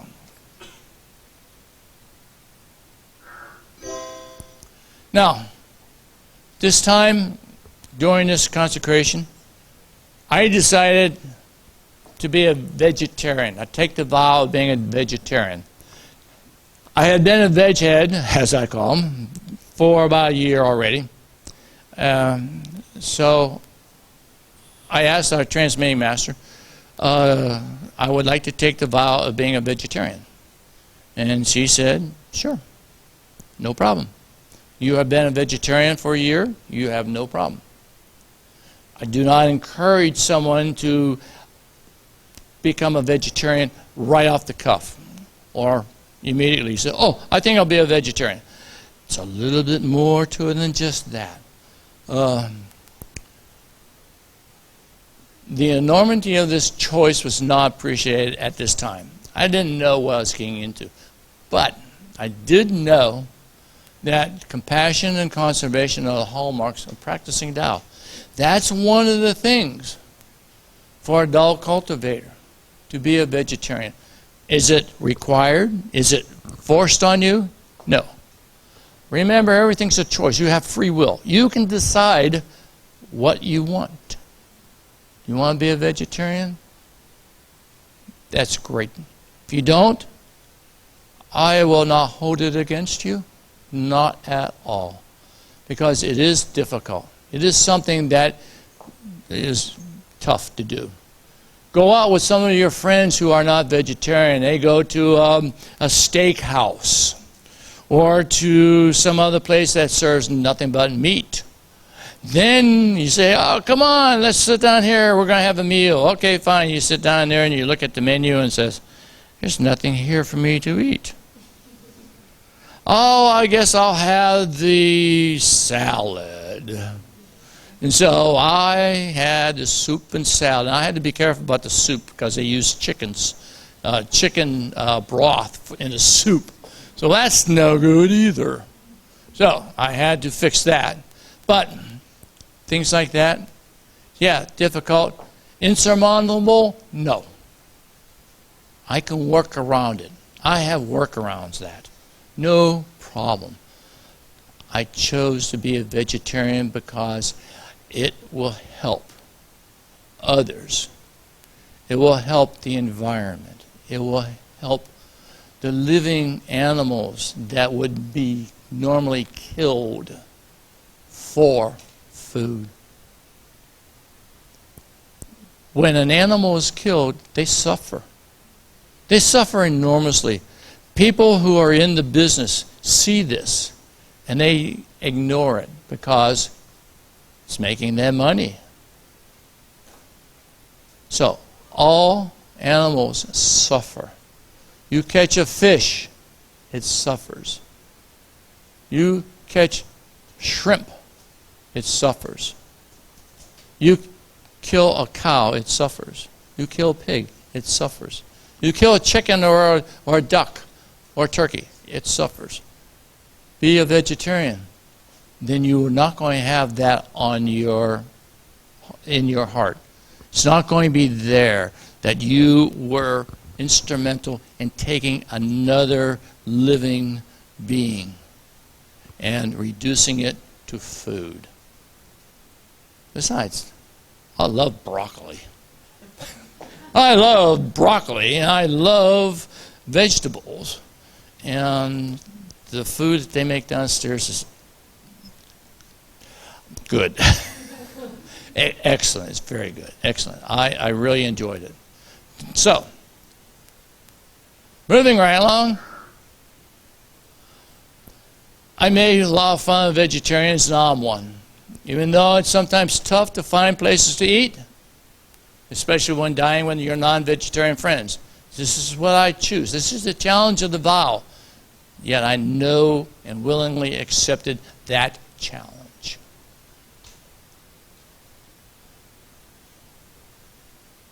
Okay.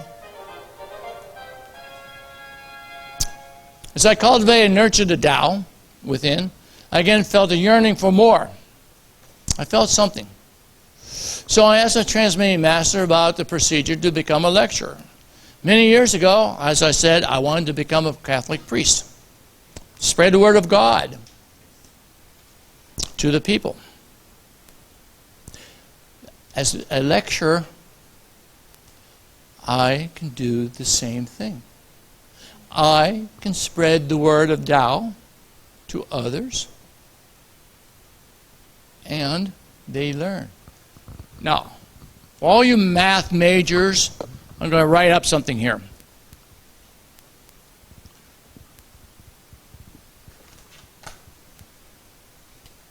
Now, it's not complicated.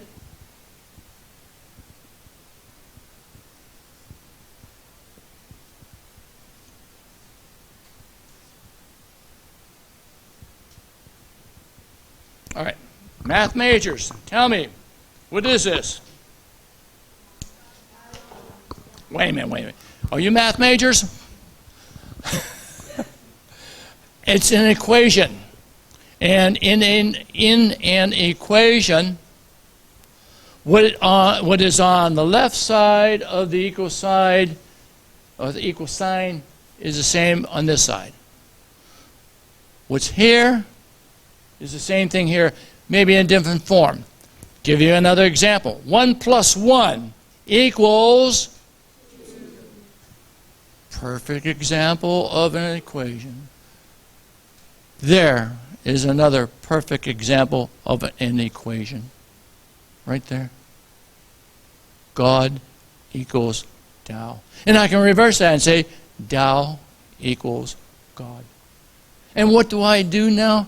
As I become a lecturer, I now have fulfilled a wish that I had when I was a teenager to become a Carmelite priest.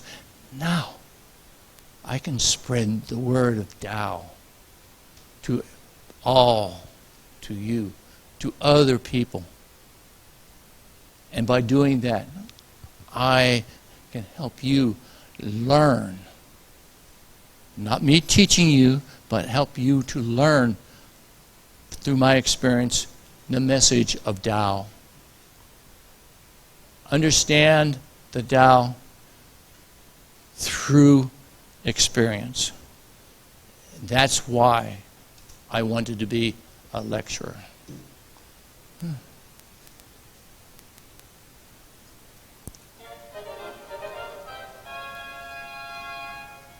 Now, you have to understand one thing. That this desire to be a lecturer is not an ego trip. It's not something that, hey, look at me, I'm a lecturer now. Whoa, you should honor me for that. You should work with me on that. It's not the case, please. That's not the reason why. And that's the furthest thing from my mind. This is not an ego trip. What this is explaining and giving you my experiences, giving you my knowledge of Tao, so that you can now learn from that information, so that you can be a part of the Tao community. Take an active part in it. Show other people the Tao that is within each and every one of you. Now, for those who haven't received Tao here, you have it in you. You just have not been acknowledged. And the Tao receiving ceremony acknowledges that. It shows you. And I'll tell you about something later on. Okay.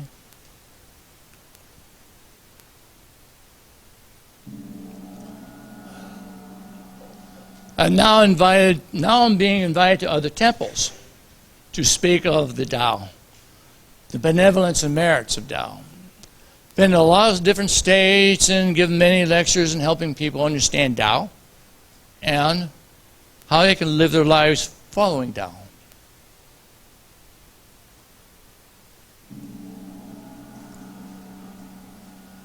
Now, with all these activities going on, I went back to school. I actually got a degree in education from College of the Canyons. I got a degree in English from CSUN, which is California State University, Northridge. And I also got what's an equivalent of a master's degree, which is basically a teaching credential and teaching in the public school. And I did all of this and propagated and cultivated the Tao. By using the information and by using the teaching that I received, I learned how to do a better job in communicating to other people through speech, through writing. So this is, again, my vow to be a lecturer fulfilled. Okay. Now, moved to Las Vegas, 2009. Yeah, I know, Sin City, I know. Where the music that you hear in Las Vegas is ka-ching, ka-ching, ka-ching.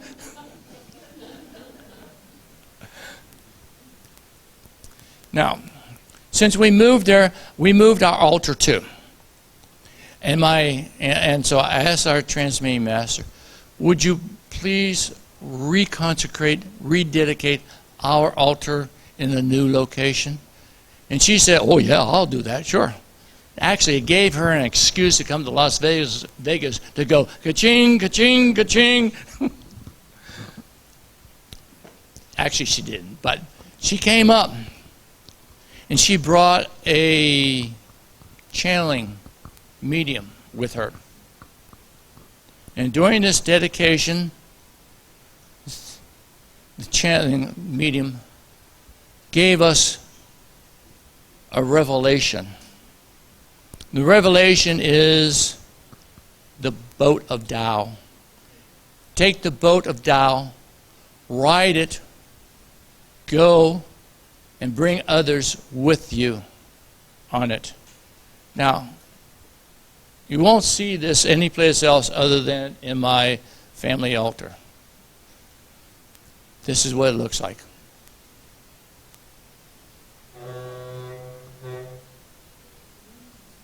That's what it looks like. Notice there's a boat there. And Revelation, within the revelation, I believe, is right here. So, you see, Qigong has given me, back in 1996, a commission to spread the Tao,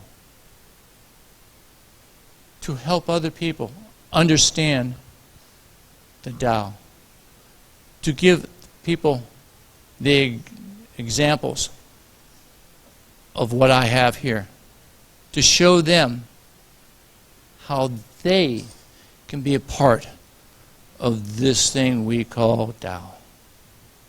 And so I have this hanging up in my altar, right next to my altar, as proof that the Tao does exist and that the Qigong Living Buddha has given me this in our altar.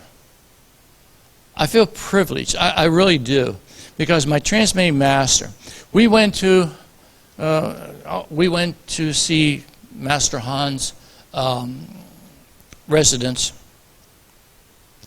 and in his residence he has some paintbrushes, and he's done some Chinese calligraphy about the Tao. First 4 words in the center, Ming Ming Sang Di. I have an original of his stating Ming Ming Sang Di. It's the back of my altar. Did you see it in those pictures? That is an original from Master Han. Do you know how much I appreciate that and how much I honored that thing?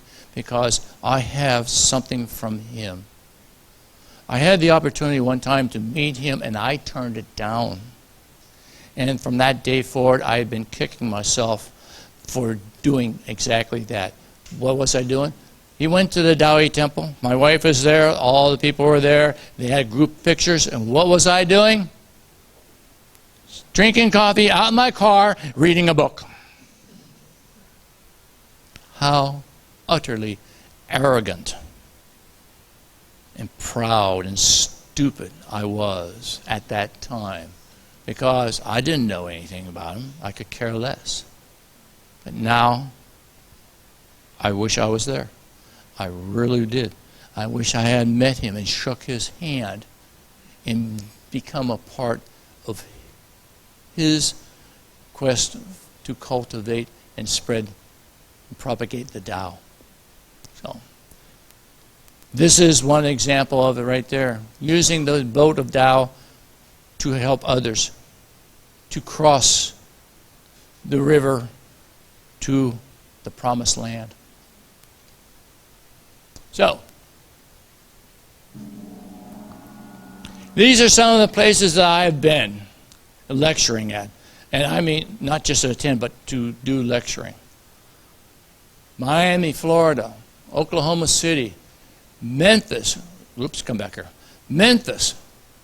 I've been to Memphis about 6 times lecturing there. I do about 2 or 3 lectures there. Newark, New Jersey, Dallas, Texas. I went to Dallas, Texas, and they said, Bill, can you do some lectures? I said, sure. Okay. I said, which ones you want? He named 6 lectures.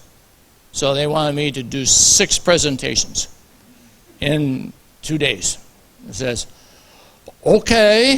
So I actually did 6 presentations in 2 days. And you know something?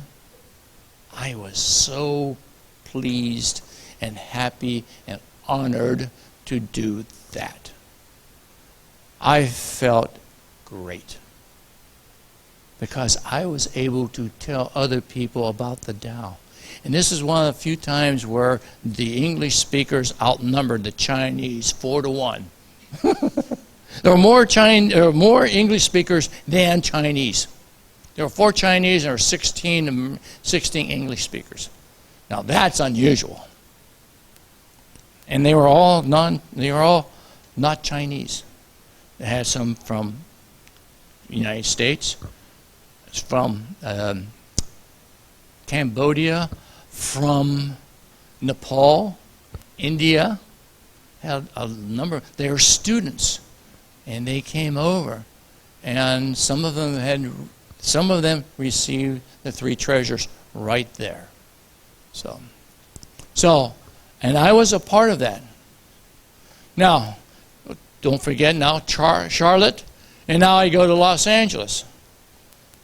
Every month I go to Los Angeles. It's a 4-hour trip one way, and I'll be glad to do it every Saturday, first Saturday I should say, every first Saturday of the month, and I have no problems doing that.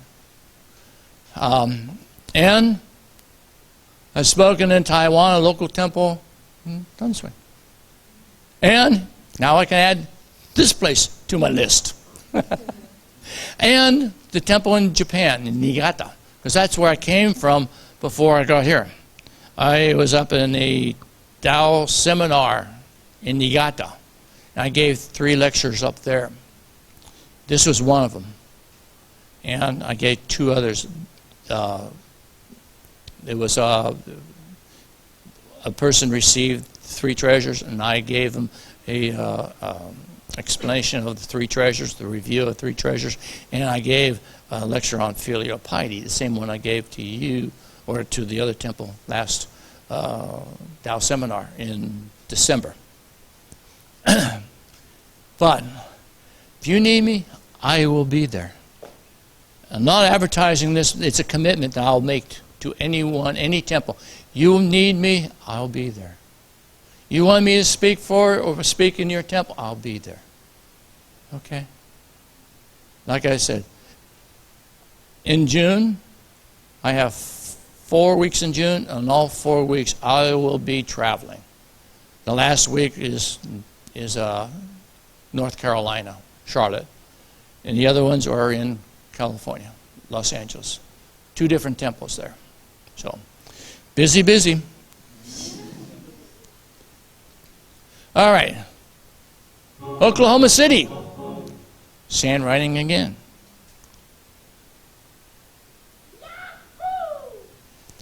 There is, guess who? Look at that. Boy, you talking about shiny. You talking about shiny. Whoa. All right. These were given to me by the Holy Teacher.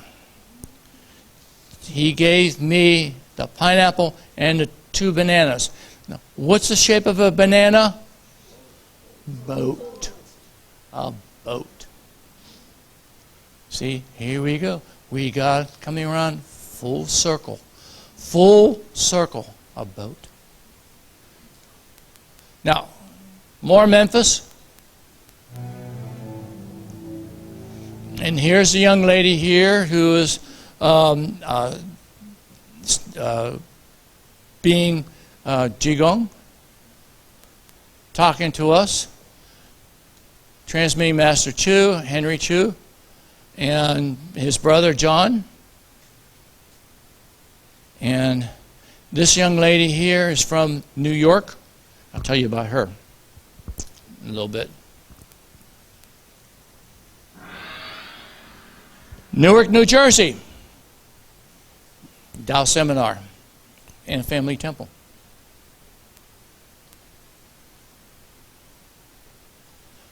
Dallas, Texas. Transmitting Master Chen. Oh, who's this? There's Cece. And notice these guys all back here, they all received the Dao, and they are all in the English Dao or English class, and they all graduated. They all made the 2 vows. So that's impressive. And by the way, that was the first Dao seminar in that temple.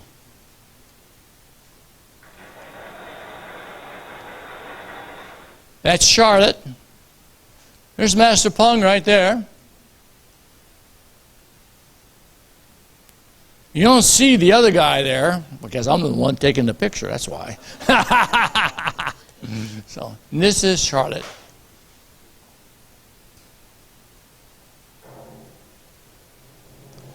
Los Angeles. This is Los Angeles. It's called the Rich Temple. That's me. That's my sister. That's my son. This transmitting Master Liao. And my sister, look at her face. Guess what she just received? She received the 3 treasures. She received the 3 treasures. Look at her face. Look. How happy she is.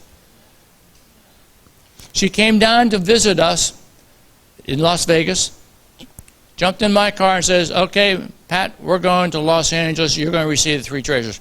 Okay. That's exactly what she said. Okay. She expected it, and she wanted it, and we went. So 4 hours down, and there we are. Here we are right here. Receive the 3 treasures. 4 hours, back. Same day. Same day. And on the way back, she still had that grin. And she talked about how she felt about receiving the 3 treasures. She talked about that, and she said, wow, this is amazing. This is amazing. So, my whole family now, my mother, my sister, and I have received the 3 treasures. It's unfortunate my father and my other sister had passed away before then.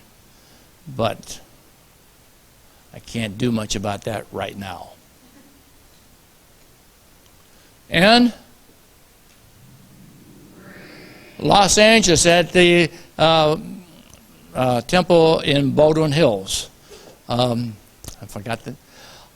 I can never ever remember the name. All I know is it's a temple in Baldwin Hills. So, and this is the small altar here. Let's see. I don't know. That may be my son right there. I'm very proud of Christopher because he has embraced the Tao completely on his own without me twisting his arm or even telling him. He went on his own. He has done this on his own. He is now a vegetarian too. He is now a vegetarian, and I can tell you all about that. I'm proud as a father can be, knowing that he has done this. He is a part of the Tao now on his own. He chose, as they said in the movie, he has chosen wisely. He has chosen wisely. So, next.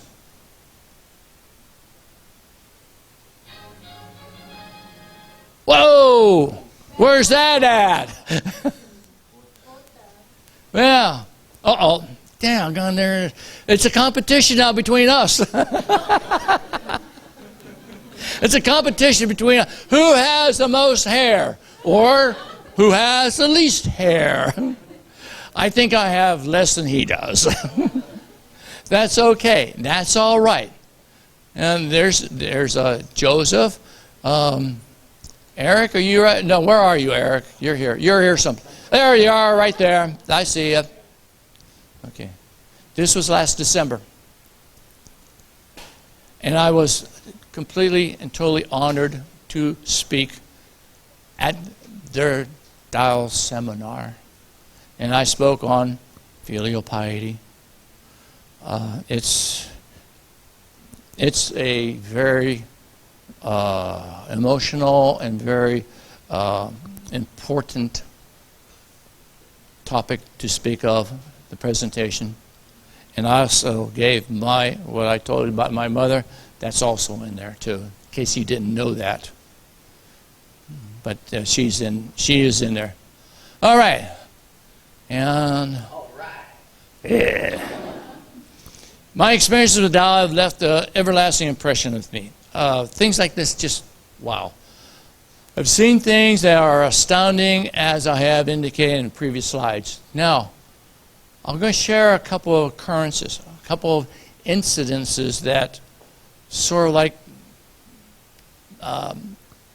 puts the icing on the cake, if you would, about evidence and verification.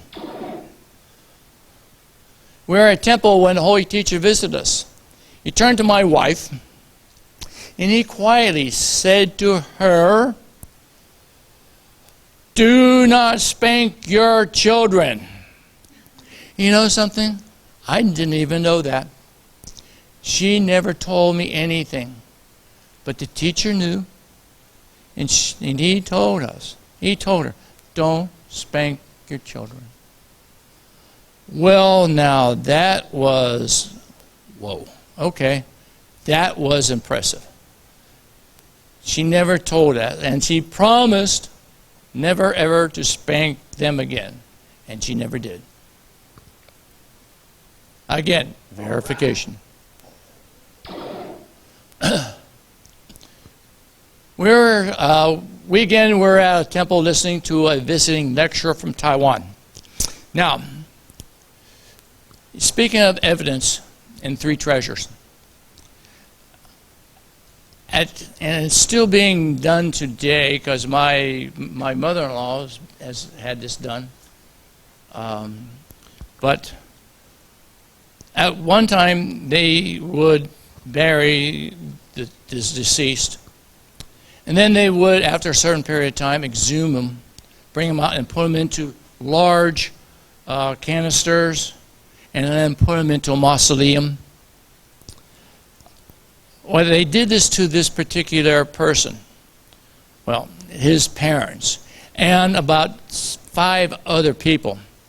They exhumed them from the grave, and they looked at their remains, and they brought out the skulls and left them there. And the thing is, you could see, and he could see, and he identified 2 of the skulls as being his parents. Immediately. Yet there was a total of 7 there. So they said, "How did you know?" And he has pictures too. I saw the pictures. And he said, "How did you know they were your parents?" He said, "Because they received the Tao." They received the Tao. And there is a mark. There is a discoloration on the skulls of these 2 people. Where? At the first treasure. At the first treasure.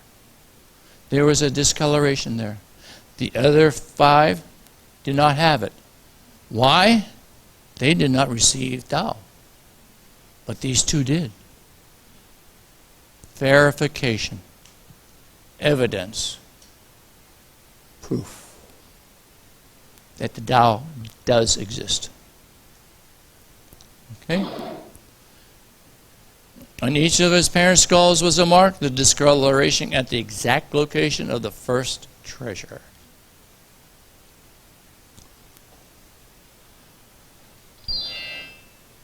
His parents did, in fact, receive the three treasures, yet other artifacts exhumed did not show evidence of that. So, this eyewitness story was evidence showing that the three treasures are real and true. There was no argument about that. These photographs were taken with film. There was no post-processing. No one photoshopped them.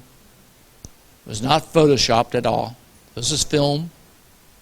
And so I saw the camera, or I should say I saw the pictures. So it was and did have the discoloration. Again, evidence, verification. Now in Taiwan there was a terrible storm. And from that storm there was a fire in a building. The structure was pretty much destroyed, except for the third floor. In the third floor, in one room, there was a family altar. My wife was there. She knew. She knows about this. She told me.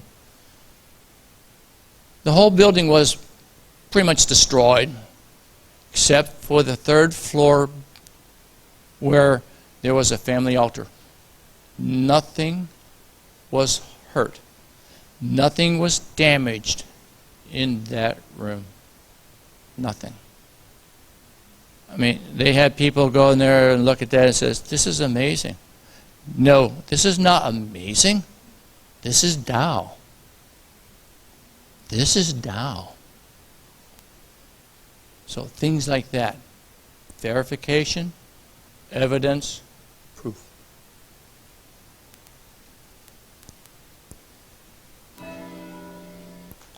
Now, I went, you have heard of Hurricane Sandy in October 28, 2012. It practically destroyed the coastline of New Jersey and New York. I remember that one lady I showed you in the picture in Memphis. I called her up after Sandy went through, and I asked her, "Well, how did you come out?" She said, "We came out okay, but her uncle's house was really kind of messed up." So, and she told me about this. She said there was a small altar, but was not harmed in any way. And I said, "Well, okay, fine. Proof." So she sent me photographs of the destruction. Watch.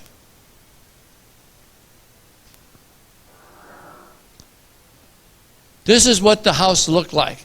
This is the refrigerator. The water knocked the refrigerator over. This is the front room. The front room looked like a hurricane, or maybe like a hurricane went through there, which it did, in fact, went through. Look at this. Look at this. Okay? Now, watch. That's original. That's original. She took this picture while they were cleaning up, and this is what they found. Here's something interesting. You see this mark here? That's the water line. That's where the water came up into their house. You remember seeing the refrigerator toppled over, all the furniture's moved around, everything is helter-skelter. Look at this. Nothing moved. Nothing moved. Verification. evidence, proof.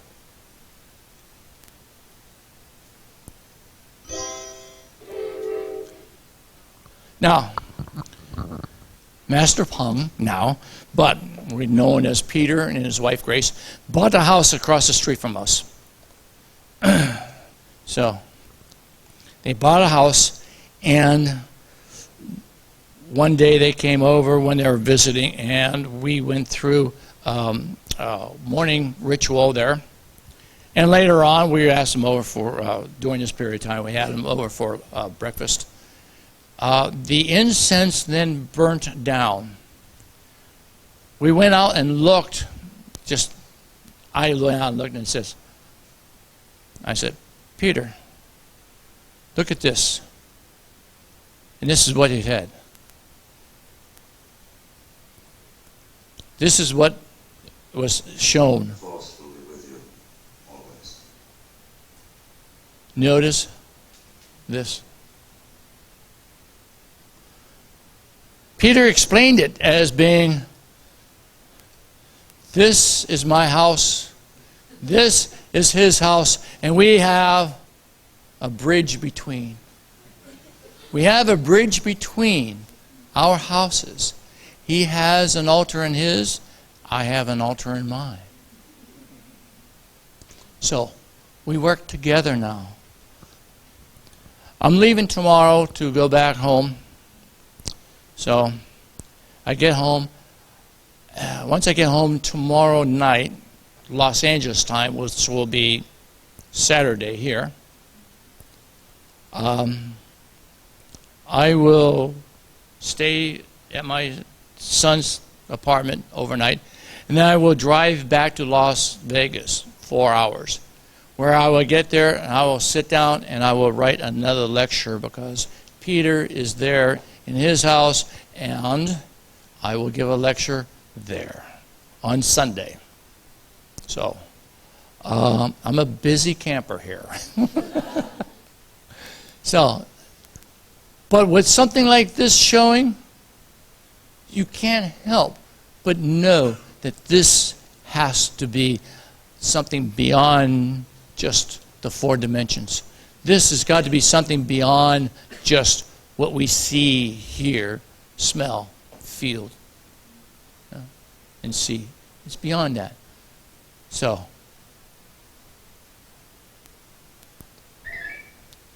now, this last occasion, and there's about 4 slides, and I'm going to give it to you real fast.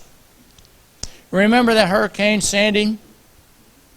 Do you remember that one picture I had up there of that one particular person who was speaking and said Newark, New Jersey? Well, that was October 26. Sandy hit New Jersey and New York October 28. So,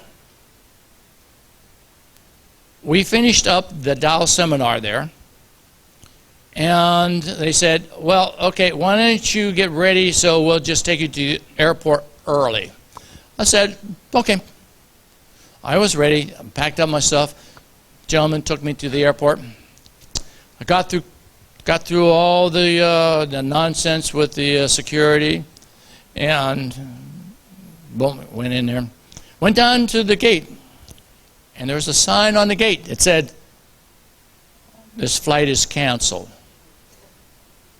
I beg your pardon. There was a counter agent there. It says, wait a minute, the flight's supposed to leave here at 7:30, and it's 5 o'clock now, or 5:30 now, and it's, what happened? Hurricane Sandy is coming. We're closing the airport. All flights are canceled, with the exception of 3. One of them was going home to Las Vegas. She told me, if you have a chance, go and see if they have room. So I said, okay. The other gate was around the other concourse, probably a couple hundred yards, but in that kind of airport conditions, couple hundred yards is about 15, 20-minute walk or run or whatever you want to call it. So I went to that gate, and I saw people, lots of people. Oh dear. So I said, all right. So I went to the counter, and I asked the counter agent, this person down at this other gate told me to come up here and see if I could get a flight to Las Vegas on your flight here. And she says, well, okay, we'll see. She was not exactly what you call enthused about it. But she did put my name down. So I thought, well, there's nothing else that I can do physically.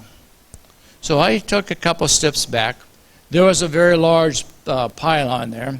So I went back there, and I held the three treasures. Now you can hold them in individual hands, right? So I held the three treasures. The third treasure. I recited in my mind the second treasure. And I thought of the first treasure. And I did this for about 5 minutes, maybe 10 minutes. I don't know how long. And at that time, they started boarding the aircraft. And first class, boom. Anyone needed assistance, boom. Business class, next, boom. Main cabin, boom. They're all loading up on the airplane. So I'm waiting.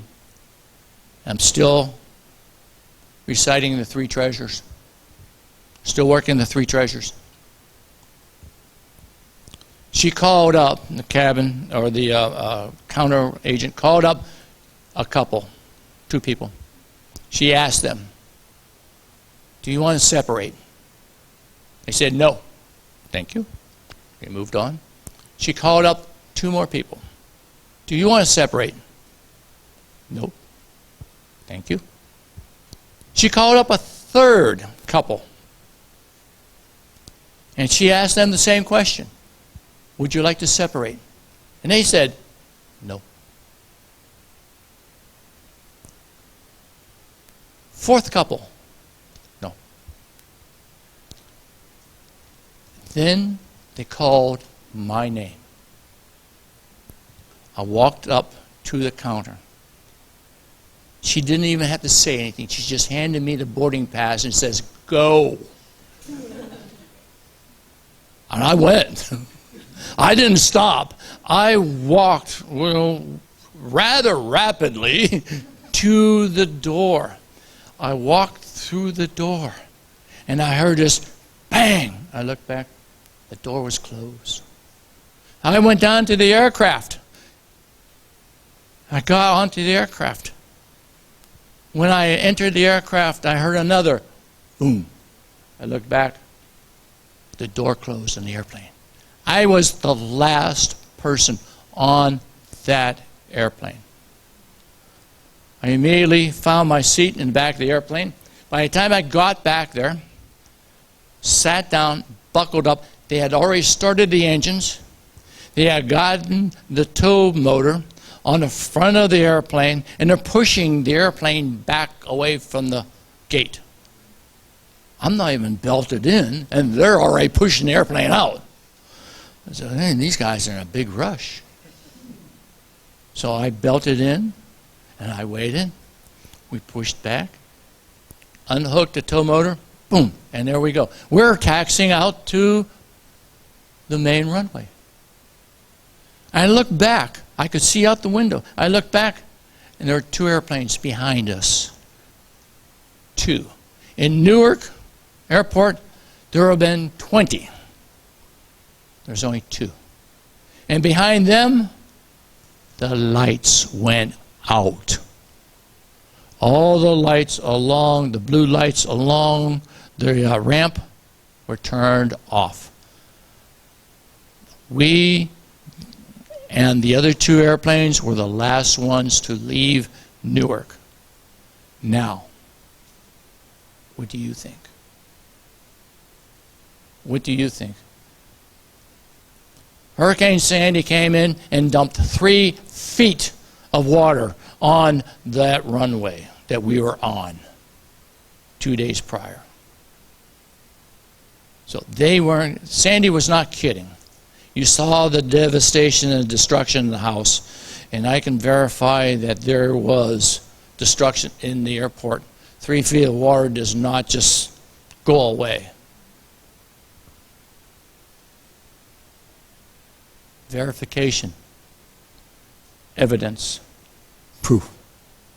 The Tao does exist, and it does help. Use the 3 treasures. Use them. I used them. You may think, okay, coincidence, happenstance, whatever. But I know here that the 3 treasures work. Now I'm going to just jump through here because this is all the same thing, what I just said. Yeah. I would have to have stayed there until Thursday. Did you want a copy of that last one? There you go. I'm accommodating. Okay?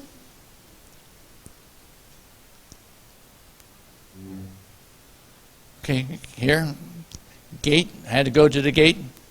And tickets are milling around, and good luck. I hope you get on. Don't hold your breath. But I made it. I made it because the 3 treasures allowed me to make it. And here we go, same thing.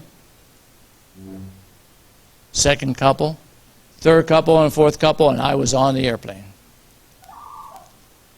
Okay? And that's what happened. Now, contemplate this question. Think about this question. Consider. Did the 3 treasures work? You have to answer that yourself by what I explain. You can accept it, or you can say, nonsense. It's your call. But I know my call is it worked, and I am living proof. I made it back home that day. I did not have to sit there and listen to the news and tell me about the destruction that Sandy has created. And I couldn't wait at the airport because they're closing the airport. So I had to find some other place to stay. And where I was staying at in the temple was too far away, and I did not have their phone number. A friend of mine who was up there, they couldn't get a flight out. That was canceled. So they had a car, and they drove back. And they caught Sandy. They caught it. They were going back to Memphis. They were going back to Memphis, Tennessee, and they caught a lot of the rain. So, conditions are just too much to think that was just a coincidence. Was it a coincidence? You determine. You think about it. You ask the question. Did the 3 treasures work? That's one thing you have to answer yourself. Now,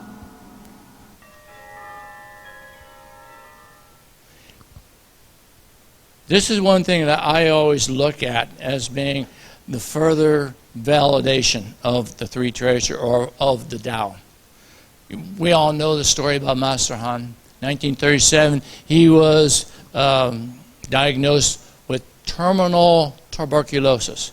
1937, mainland China, you get tuberculosis, you better have all your paperwork ready and filled out and signed because you're not going to survive. It's not a survivable disease. Yet he received the Tao, and he lived to be 95 years old. That's amazing. That's amazing. He went back and found that there was no evidence of tuberculosis after he received Dao and dedicated his life to the Dao. Verification, evidence, proof. The Tao does exist.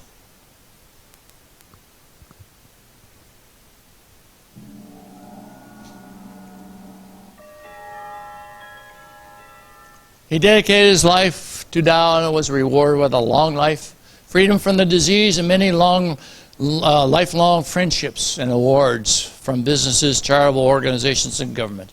Final example gives credibility to the power and mystery of Tao.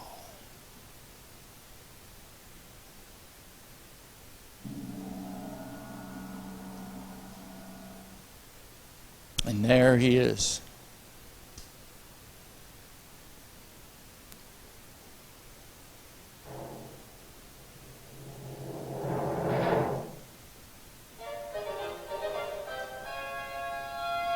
Now, I've just given you my experiences with Tao. You may think all these incidences could have been just coincidences. That's your opinion, and you're entitled to it. You think this is all hokey? Fine. You have your opinion. I have mine, and I know because I lived this.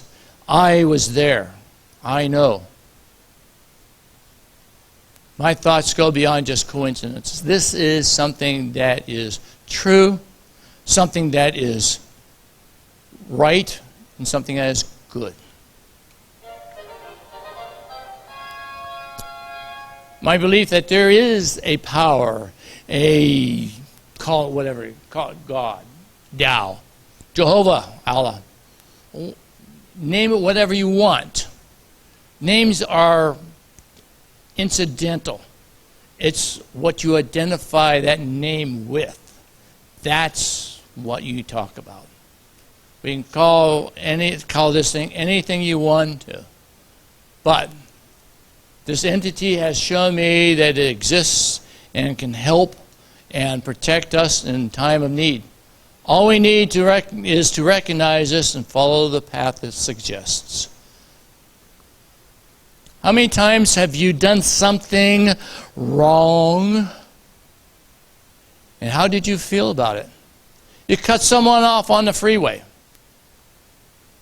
Did you feel good about it? Well, in Los Angeles you do. But do you feel good about it? You do something to someone, you feel what? Guilty. Now, you do something good for someone else. How do you feel? You feel good. In fact, you feel great. You feel so good that you want to do it again. You want that feeling. You have to have that feeling. You are going to be addicted to that feeling of righteousness, of goodness, that you have helped someone else. That is cultivation. That is Tao.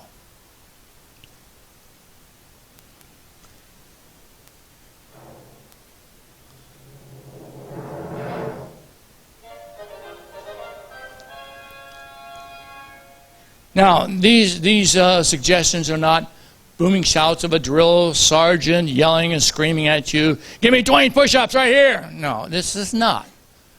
These are subtle whispers, like the gentle breeze in a summer breeze, soft crest of a rose petal. The dandelion, the softness of a dandelion across your cheek. The subtleness. Tao does not shout, but it does guide. It does tell you what is right and what is wrong. Listen to that. Listen to that voice, that Tao within us. Now, I want you to use these experiences to guide and stimulate you and others in your path of cultivation and compassion. And boom.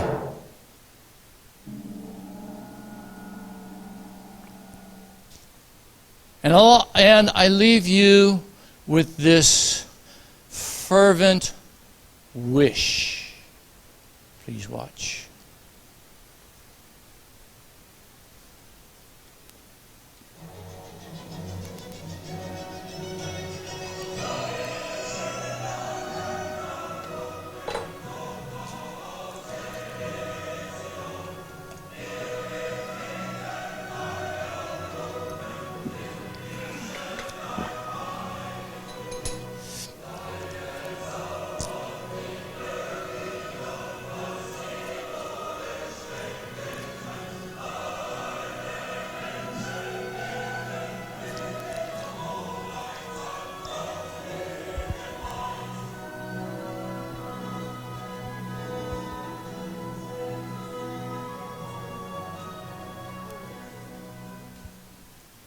May the Tao be with you always.